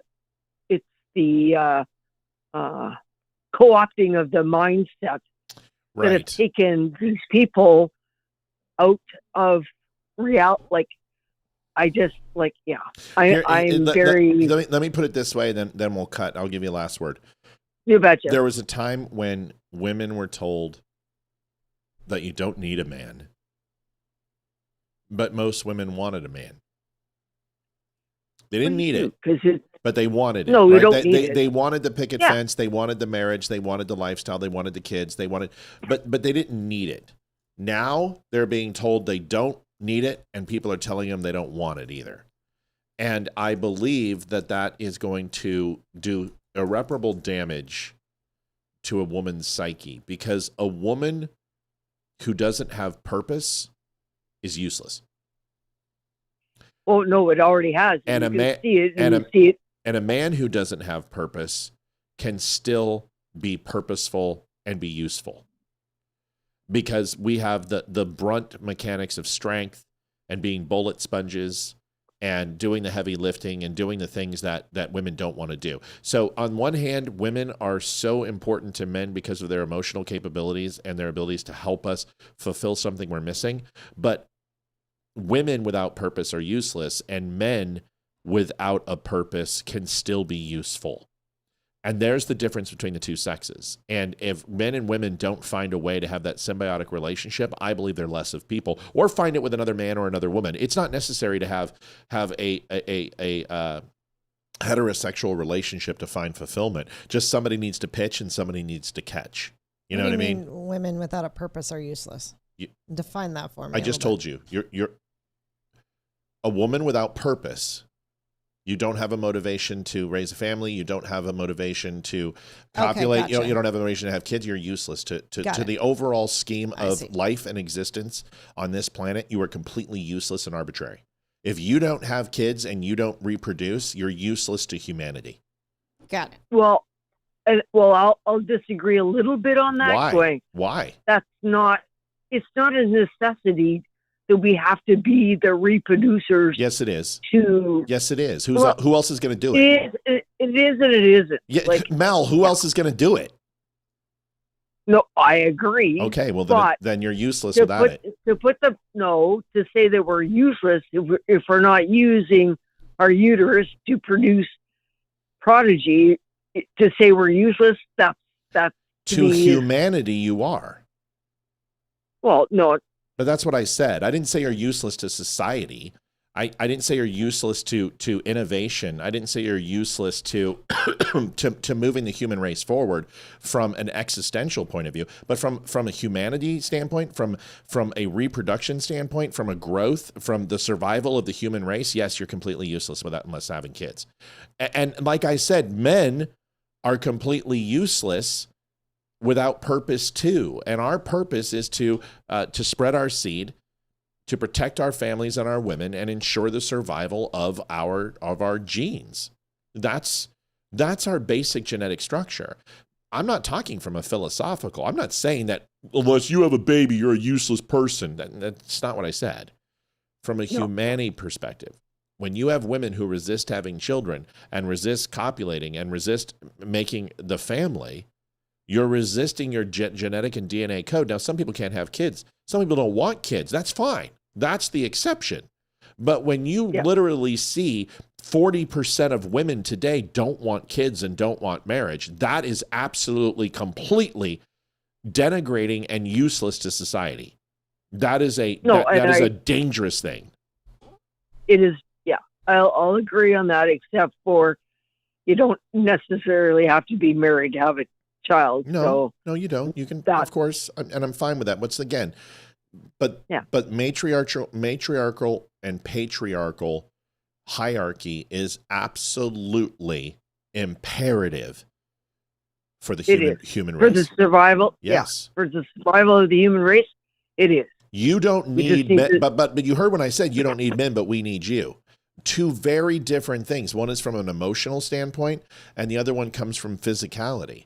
And the third aspect is the survival of the human race is we need women. We need women. And we need women to have kids. We need that more than anything else on this planet. And if you don't, what happens to us? In the right context. Sure. Just to breed like bunnies is not the right reason to have kids. Bunnies would beg to differ. Because when 12 of them are getting eaten a day, if they don't have 20, bunnies don't show up again. And bunnies go away, and they go away of the California condor. And then we're basically saving a dilapidated vulture. Or pandas don't fuck in China. No more panda and cute little bears like Wing Wing and Jing Jing. So the same is said for humans, that if we don't reproduce, our species will die. And what people don't understand is that natural harmonious yin and yang, this is why the Japanese are going to go extinct. The country of Japan as we know it will probably not even be here 30 years from now. It'll be a different country run by a different country. Oh, They're going to lose 60% of their population in the next 30 years because they have a massive aging population that is not dying because they fucking live forever, and the youth are not reproducing. They like furries and short skirts and panties that they sell in the vending machine, but we can't get them to have sex. They're like the panda bear. The Japanese have gone the way of the dodo. Well, guess what? That's happening here. We're telling kids you don't need men, you don't need marriage, you don't need to have kids, you can be independent, you don't have to do anything. The white picket fence is a lie, and the matriarch is a slave society from the frickin' patriarchal man. Well, when you do that, and then you say, go have sex with a woman, and you can't possibly reproduce unless you have artificial insemination, or go have sex with a man, which means you can't possibly get pregnant, you have to adopt. What you have is you have a society that is growing with attraction to different opposite sex, and the mentality that even the ones that don't prefer to be gay or lesbian still don't need a heterosexual relationship to be fulfilled. You're literally killing the population. This is why I wrote that meme the other day that you liked, Mel, and I saw you like it, where it basically said, just stick around. Liberals will depopulate their movement. They don't want to have sex. Exactly. They kill all their babies, and they all want to be gay and lesbian. They're going to just die out. That mentality, they're not going to be able to spread it to anyone else because they won't have kids or they kill them. So this movement, this leftist movement, is never going to expand to the level that they think it is because they simply will not reproduce. And that is a good thing. No, I agree 100%. And the thing is, you don't hear this kind of shit coming out of Russia or China. No, you don't. It's only because that propaganda has been perpetuated into the Western world to stop the Western world from repopulating. So, and this disinformation campaign and all this crap that these teachers and whatever are proponing are like, you're killing your own society. Like they don't understand. Like I can't wrap my head around how stupid, and they are. They're stupid. You want me to tell you how the Chinese say the R word again. They're retards. They're retards. Like, they really? Are retards. They are retards. Do you want to know how the Maoists did it? How the Maoists got their population back up, even though it went down? They said that they were at like 1.9 billion, but it was actually closer to 1.1. But now they're pushing like 1.4, 1.5, even 1.6 speculation. You want to know how they did it? That's rhetorical. They put restrictions on birth. The greatest thing that Donald Trump could do right now is put restrictions on birth. Say you cannot have more than one kid without a license from the state. And I promise you, we will have the largest child boom in U.S. history. The baby boomers will have the second largest baby boom generation ever because every single person will fucking protest and have kids. Well, exactly. That's what the Maoists did. They put restrictions and they took them off, and then everyone started fucking. Exactly. So whatever Donald Trump says is don't have kids and don't whatever, and we're restricting you can only have 0.5 child per family. Right. I guarantee you there's going to be a massive fucking baby boom within the next 2 years. Yeah, lesbians will be like putting want ads, looking for a male donor. Exactly. Yes. Exactly. Good. But you know what? We don't want those people having kids. Let them continue to destroy themselves. But we have got to figure out getting back to God is the answer because it's all laid out for us. It's all laid out for us. Getting back to God is the answer. And although I am not a saint and I am a sinner and I speak plainly. We all are. Yeah, but I'm really bad. But I do believe in it. Olivia, and then he's going to get some chime in if she wants. And then Mel, you got last word. Liv? I've just been listening to. Mel, last word. Go for it. Hey, just tell everybody Trump doesn't want you to have babies. So, Yep. That's all he needs to do. That's all he needs to do. That's all he needs to do. Yep. And I guarantee you, all those left wank jobs, I guarantee there's going to be a baby boom. So, be prepared for it. Would be Republicans too. It'd be Republicans too. Conservatives would do it too. Everybody would rebel. Everybody would rebel. Everybody would. That we'd be painting our bellies again. Love child. Everyone would be having kids. Oh, yes. Look, I got my love child. You betcha. You bet you do. Whatever Donald should do, and he's doing a lot of good reverse psychology on these retards, because they are retards. I'm like, they are. No, just do it. And that's what he's doing to these people. And they don't even know how to deal with it because they're that stupid. But anyways, it is what it is. I love you. Love you guys. Thanks, Mel. Give you a hug and Hayden a hug. And yeah, love you guys. Love you too. Bye-bye. Good call. Appreciate it. Folks, $166.99. We are in territory. We need to hit $133.01 to hit goal. We take calls at all times. This is pushing us into the 12-minute. I'm putting the clock up. So goal is now up. I'm going to change the clock and put 15 minutes on the clock, and hoping we can go ahead and get those donations in. If you have not had a chance to give to the show, I want to thank the people who picked up something from the show, picked up a shirt, some coffee, whatever it is. We always try to thank people when they do that live. So if you haven't had a chance, go do that. Use DUMB10 to save 10%. Video on leftist history. I want you to listen to this, and then I'm going to show you a video about slave labor. Listen to this. Sir, I need to move. Look at how you're working for the fucking KKK. What the fuck's wrong with you people? Why are you calling a woman a man? Sir, I mean, what kind of a guy does that? That video didn't shock me. It confirmed something. Leftist protesters screaming a racial slur at an ICE agent wasn't a momentary lapse or an outlier. It was muscle memory. Because the left's relationship with racism isn't accidental. It's historical, ideological, and very, very well documented. Start at the Civil War. Democrats were the party of slavery. When they lost, they didn't have a moral awakening. They regrouped. The Ku Klux Klan didn't emerge from nowhere. It was founded by Democrats to terrorize Black Americans and suppress Republican votes. That wasn't fringe extremism. That was political enforcement. Then came the Daughters of the Confederacy, whose real mission wasn't remembrance, but revision. They put up Confederate statues decades after the war, not to honor history, but to rewrite it, to shift the argument away from slave labor versus free and paid labor, and sell a myth of noble rebellion. A century later, today's leftists tore down those statues in the streets, never realizing they were destroying propaganda created by their own ideological Democrat ancestors.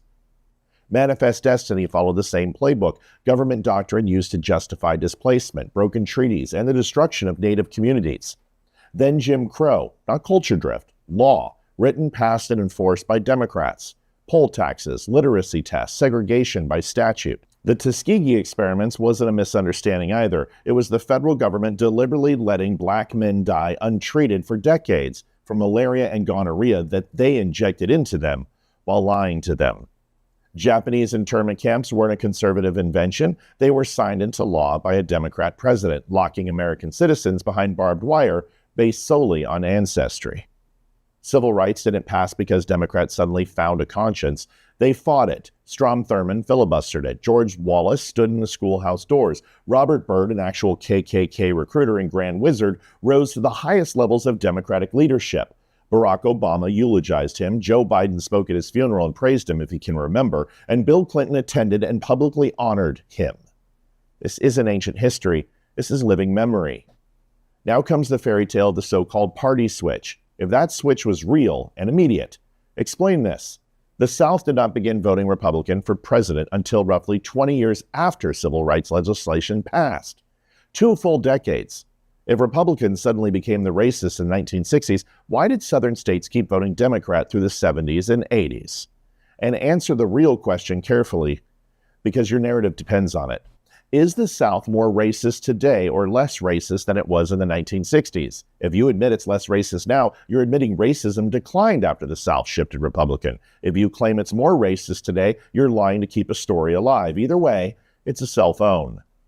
Then there's Lyndon Baines Johnson, The Great Society. It was sold as compassion, designed as leverage. Johnson privately bragged that welfare programs would keep people dependent and voting Democrat for generations, using the N-word to describe them.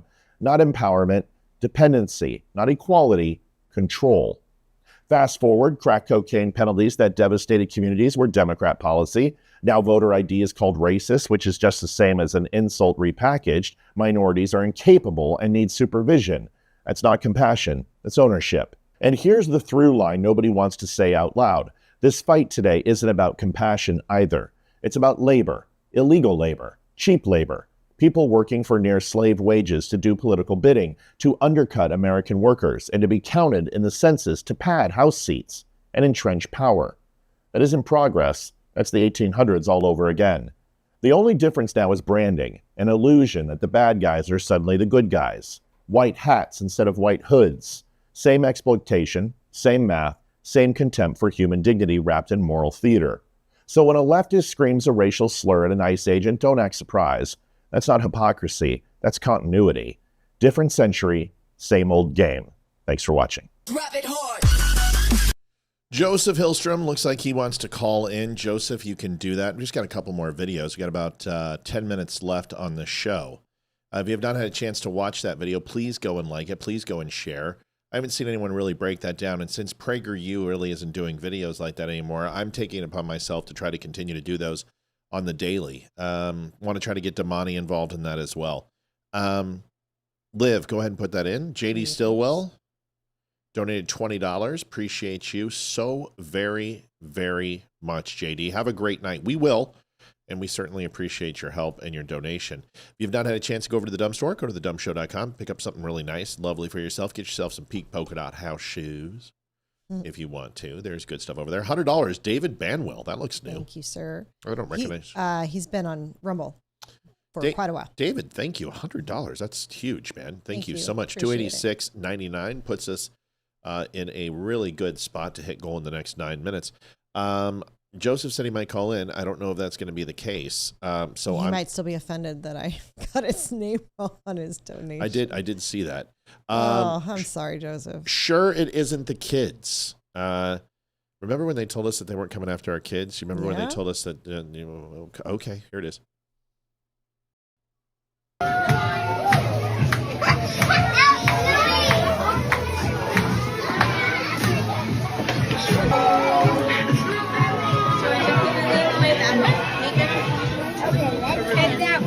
Go ahead, we're walking through.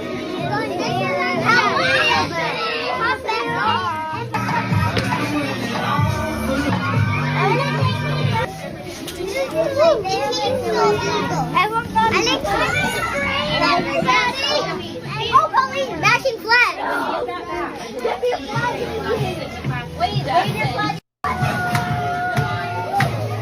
Nope. I'd pull my kids out of that school so freaking fast. Holy shit. For a show that has been really supportive of lesbian and gays and bisexuals, which we are, openly supportive of the LGBT community, that shit ain't cool.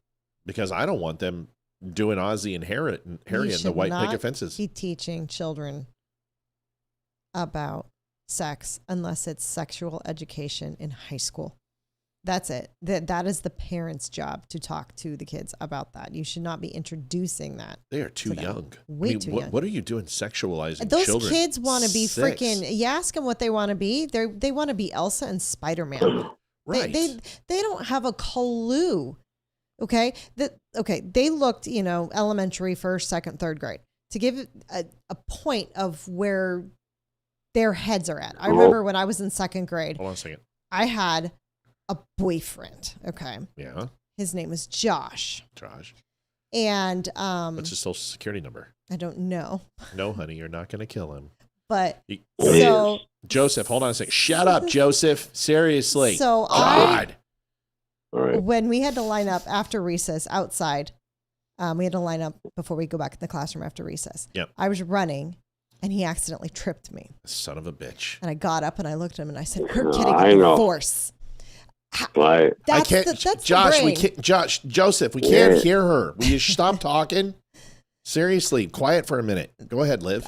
Did you hear what I said? No, I missed the whole fucking thing is Joseph won't shut up. So he tripped me on accident. Yeah. And I just got up and said, "We're getting a divorce."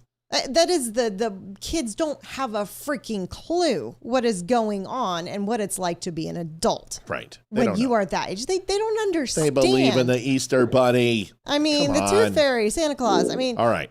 Well, we got to let Joseph talk because he's over here grumping and groaning. What, Joseph? What do you want? Seriously. No, they got roadblocks here. Yeah. In Minneapolis. It's fucking ridiculous. Yeah. And the Minneapolis police. Yeah. Let it happen. They drive by there. Yeah. It's like, how you guys doing? You need anything? It's ridiculous. Is there anything we can do to get you out of Minnesota? Because I think it's having a detrimental effect. Like, you hate that place. Oh man, I pay my taxes. I work my fucking ass off for 21 years. Yes, sir. Brother. I know. You know? I do know. You said you were going to call in because you were disagreeing with me about women and men and all that stuff. What were you disagreeing with me on? Well, women and men? No, I didn't disagree. Oh, you just wanted to call in and talk about Minnesota? Yeah. All right. No, I don't. No. That's why I get my call and no. Joseph, what are we drinking tonight, buddy? What's the flavor of choice? It's Coors Light. Oh, wow. We're going banquet beer. The banquet of beers. We call that Rocky Mountain piss water in Colorado. Oh yeah. It's give me a full minute, man. Get your rant out, get it out, spit it, and then I gotta go because I gotta get a couple more videos in. But go for it. You got a minute. Give it to me. Okay. Well, I got a kitty, and you got your dog and kitty. Yeah. But I have no point, nothing really to add to your show. But I tell you what. Yeah. Hey, I want to tell you something, Matthew. Tell me, Joseph. And Olivia. Yes, sir. Yes, sir. You're doing it right. Just keep what you're doing, and I'll back you up. That's all we ask Thank for. you, sir. Appreciate it. That's all we and ask I make sure I'll get your name right next time. Yeah, Joseph yeah, Joseph Gildebrand. Well, you know what? It's one time. You called him Frank. I don't know how many times. Remember? I called him Frank one time, and then the rest have been jokes. I know. Yeah. Yeah. Joseph's not. People are saying you're wasted. You're not. You haven't even begun to defy yourself. You got at least another 3 or 4 beers in you. Come on. No, I'm not wasted. No, he's not wasted. I know when Joseph's wasted. He's just feeling good. He's feeling good right now.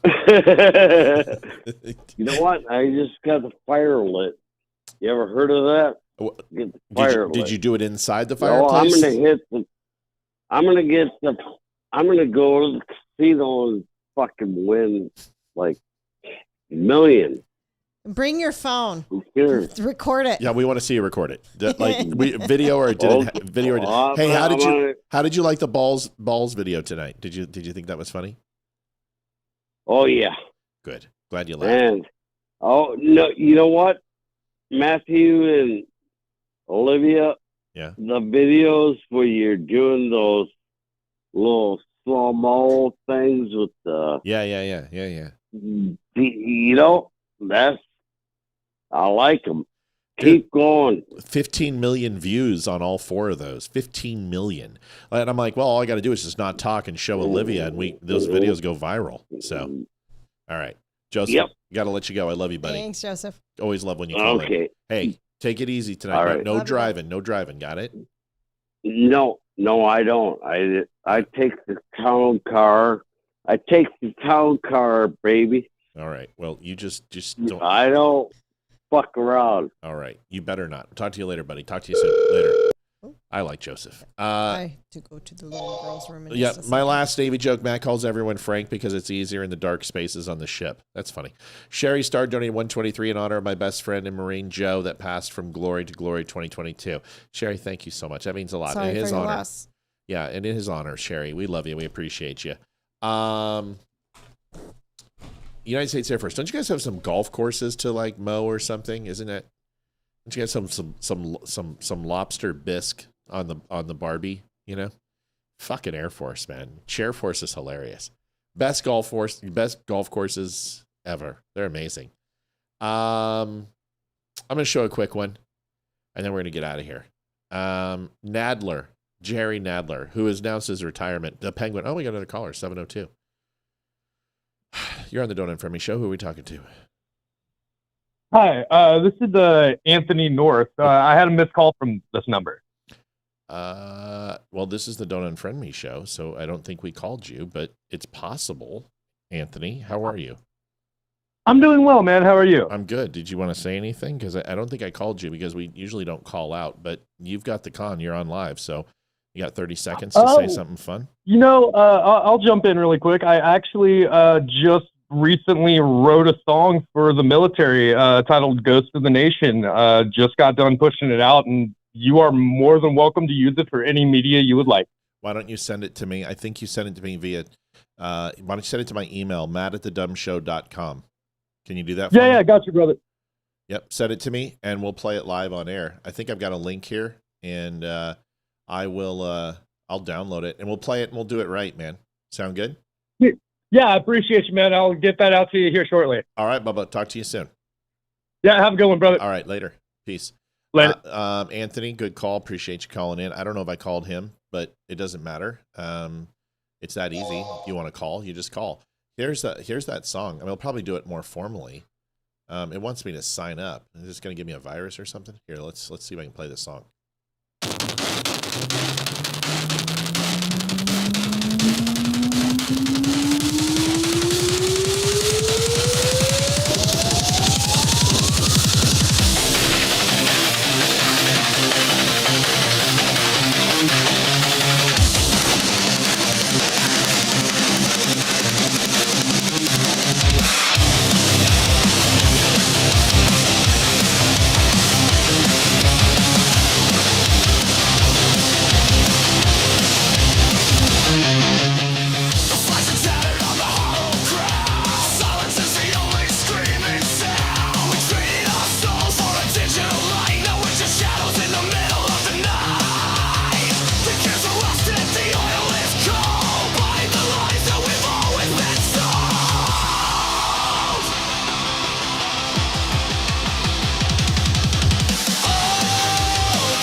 Wait to the chorus.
All right. So listen, I don't care who it is. If you got somebody who has music, I'm going to listen to it. I love music. I don't care what it is. There's a lot of positives in the song. It very much Papa Roach / some 42. Some 41. 141. Yeah, when you get the and My Chemical Romance a little bit. Yeah, a little Chemical Romance. When you hit the chorus, the best part of the song is chorus. Mm-hmm. I think you go too hard on the lyrics a little bit. That's going to lose some people, but it's throttling. It hits. I think the drum needs to be thicker. It's too much. Not enough bass. Needs to be a little bassier. I think the drum was too soft. Bass line was good. Great rhythm. Good guitars. Solid riffs.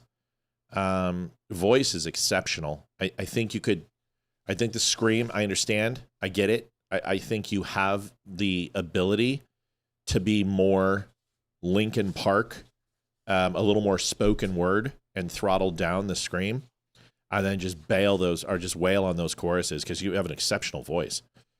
Show it off more range. And there's nothing wrong with Rammstein and, Cannibal Core. That's fine. But you have talent. You have an ungodly good voice. Those choruses were amazing.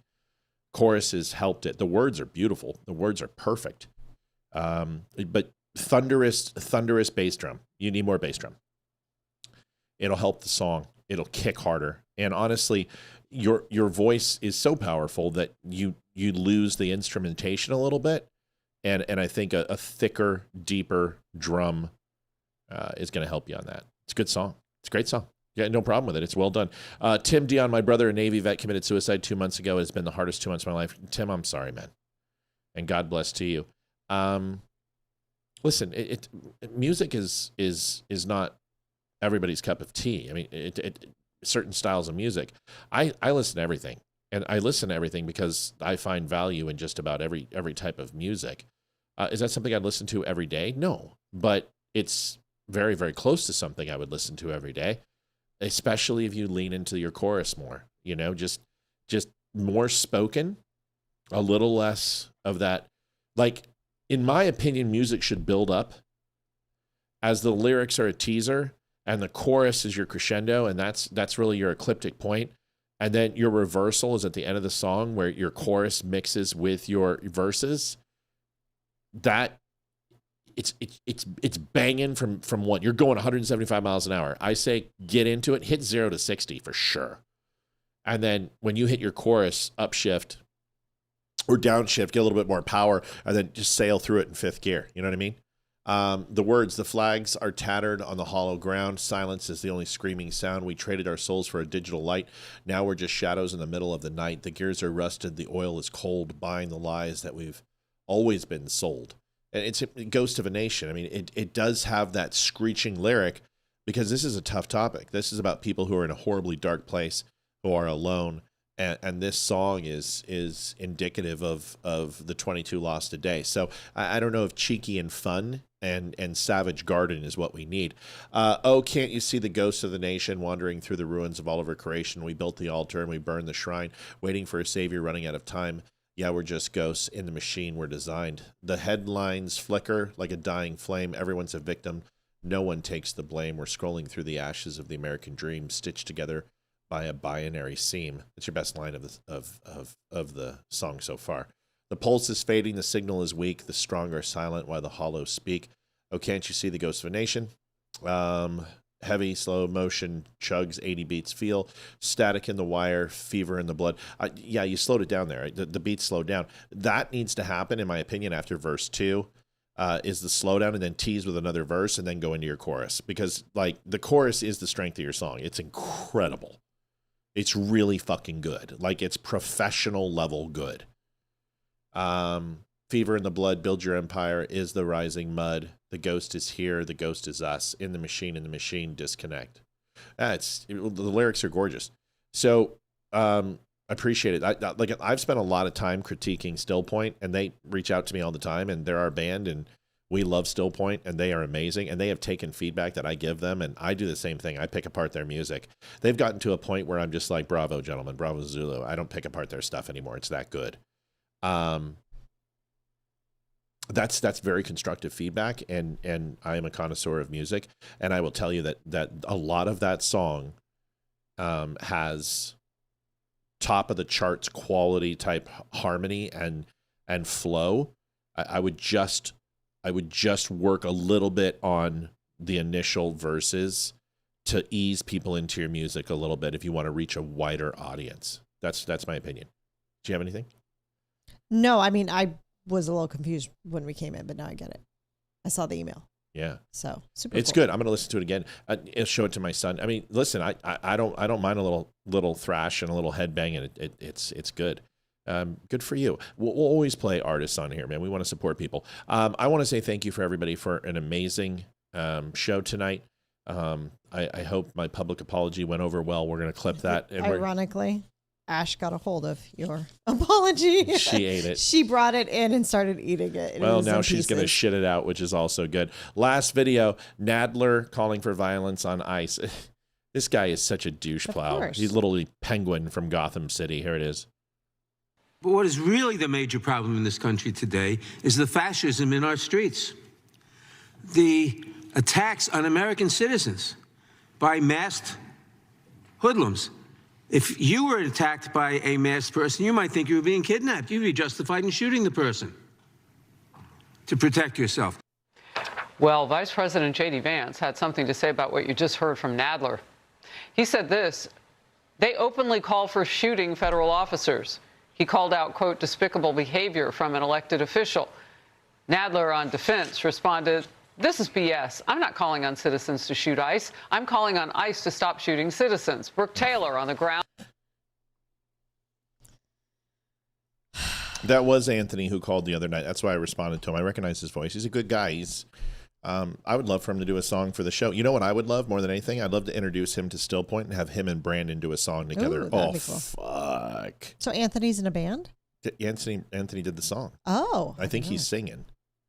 So Cool. this is his song, and he wanted to show it to us. Oh, cool. So he needs to. I would love to introduce him to Still Point. I'll even fly you out, Anthony. I'll fly you out to Georgia and do a song with Still Point, because you and Brandon. I mean, talking about Linkin Park. Yeah, he's got that voice, and he's good. So are you. You both can sing. All I'm saying is, you know, the techno at the beginning, I don't mind the Skrillex techno. That doesn't bother me. As long as it's well placed. I'm telling you, thunderous drum helps that song. More bass. It's got to be, I mean, we're talking boom, boom, boom, boom, boom, boom, boom, boom, boom, boom in that song. And it's got to be hitting. And he's got to be on that kick drum. He's got to be pedaling like a fucking madman in that song. You know what I mean? Because it's snapping. It's snapping with the sticks, but the feet got to be going. The feet's got to be... You got to do that in that song. That's the only feedback I have. Trust me, man, I'm one of those people. I'm annoying as shit. I'll give you the true feedback, but it'll be good feedback. Bro, stop whatever you're doing and take that offer. I agree. You should go with Still Point. Like, absolutely. You should go to the Furnace and you should write a song with them.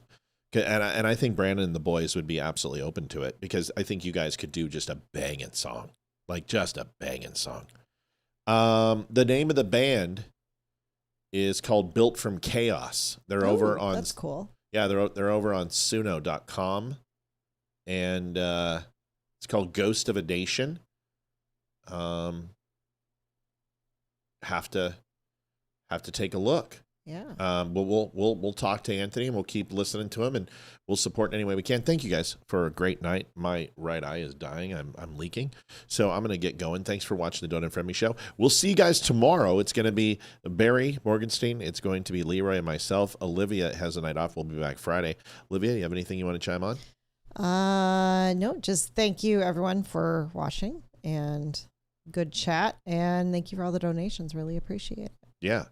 Well, I'm excited that No Balls, that's so good that we didn't hear from him at all. I wonder why. Why didn't he say anything tonight? I mean, I have a little tear coming down my eye because I missed him. Good night, everybody. Thanks for watching the Donut and Friendly Show. We'll see you tomorrow. Night, y'all. This is the Don't Unfriendly Show with your hosts, Matt, Leroy, Hey, don't forget, Friday night is giveaway jacket, $25. military analysis, and election coverage. Coming to you live on all major social media. $25 in it to win it on Friday night. Forgot to tell you guys. And then our good friend is Kimberly Ann Jurgermeyer, gave $10, and she said, that song is sick. It's banging for sure. Kimberly, thank you for your $10. We got you in before we got out of here. Once again, now thank you. We'll see you guys tomorrow. God bless. Take care of each other. Good night. Adjusting transmitter output. This is the Don't Unfriend Me Show with your hosts, Matt, Leroy, Amy, and Olivia. Geopolitics, military analysis, and election coverage. Coming to you live on all major social media channels at The Dumb Show. Honest, direct, unfiltered. We can agree, we can disagree. Just don't unfriend me.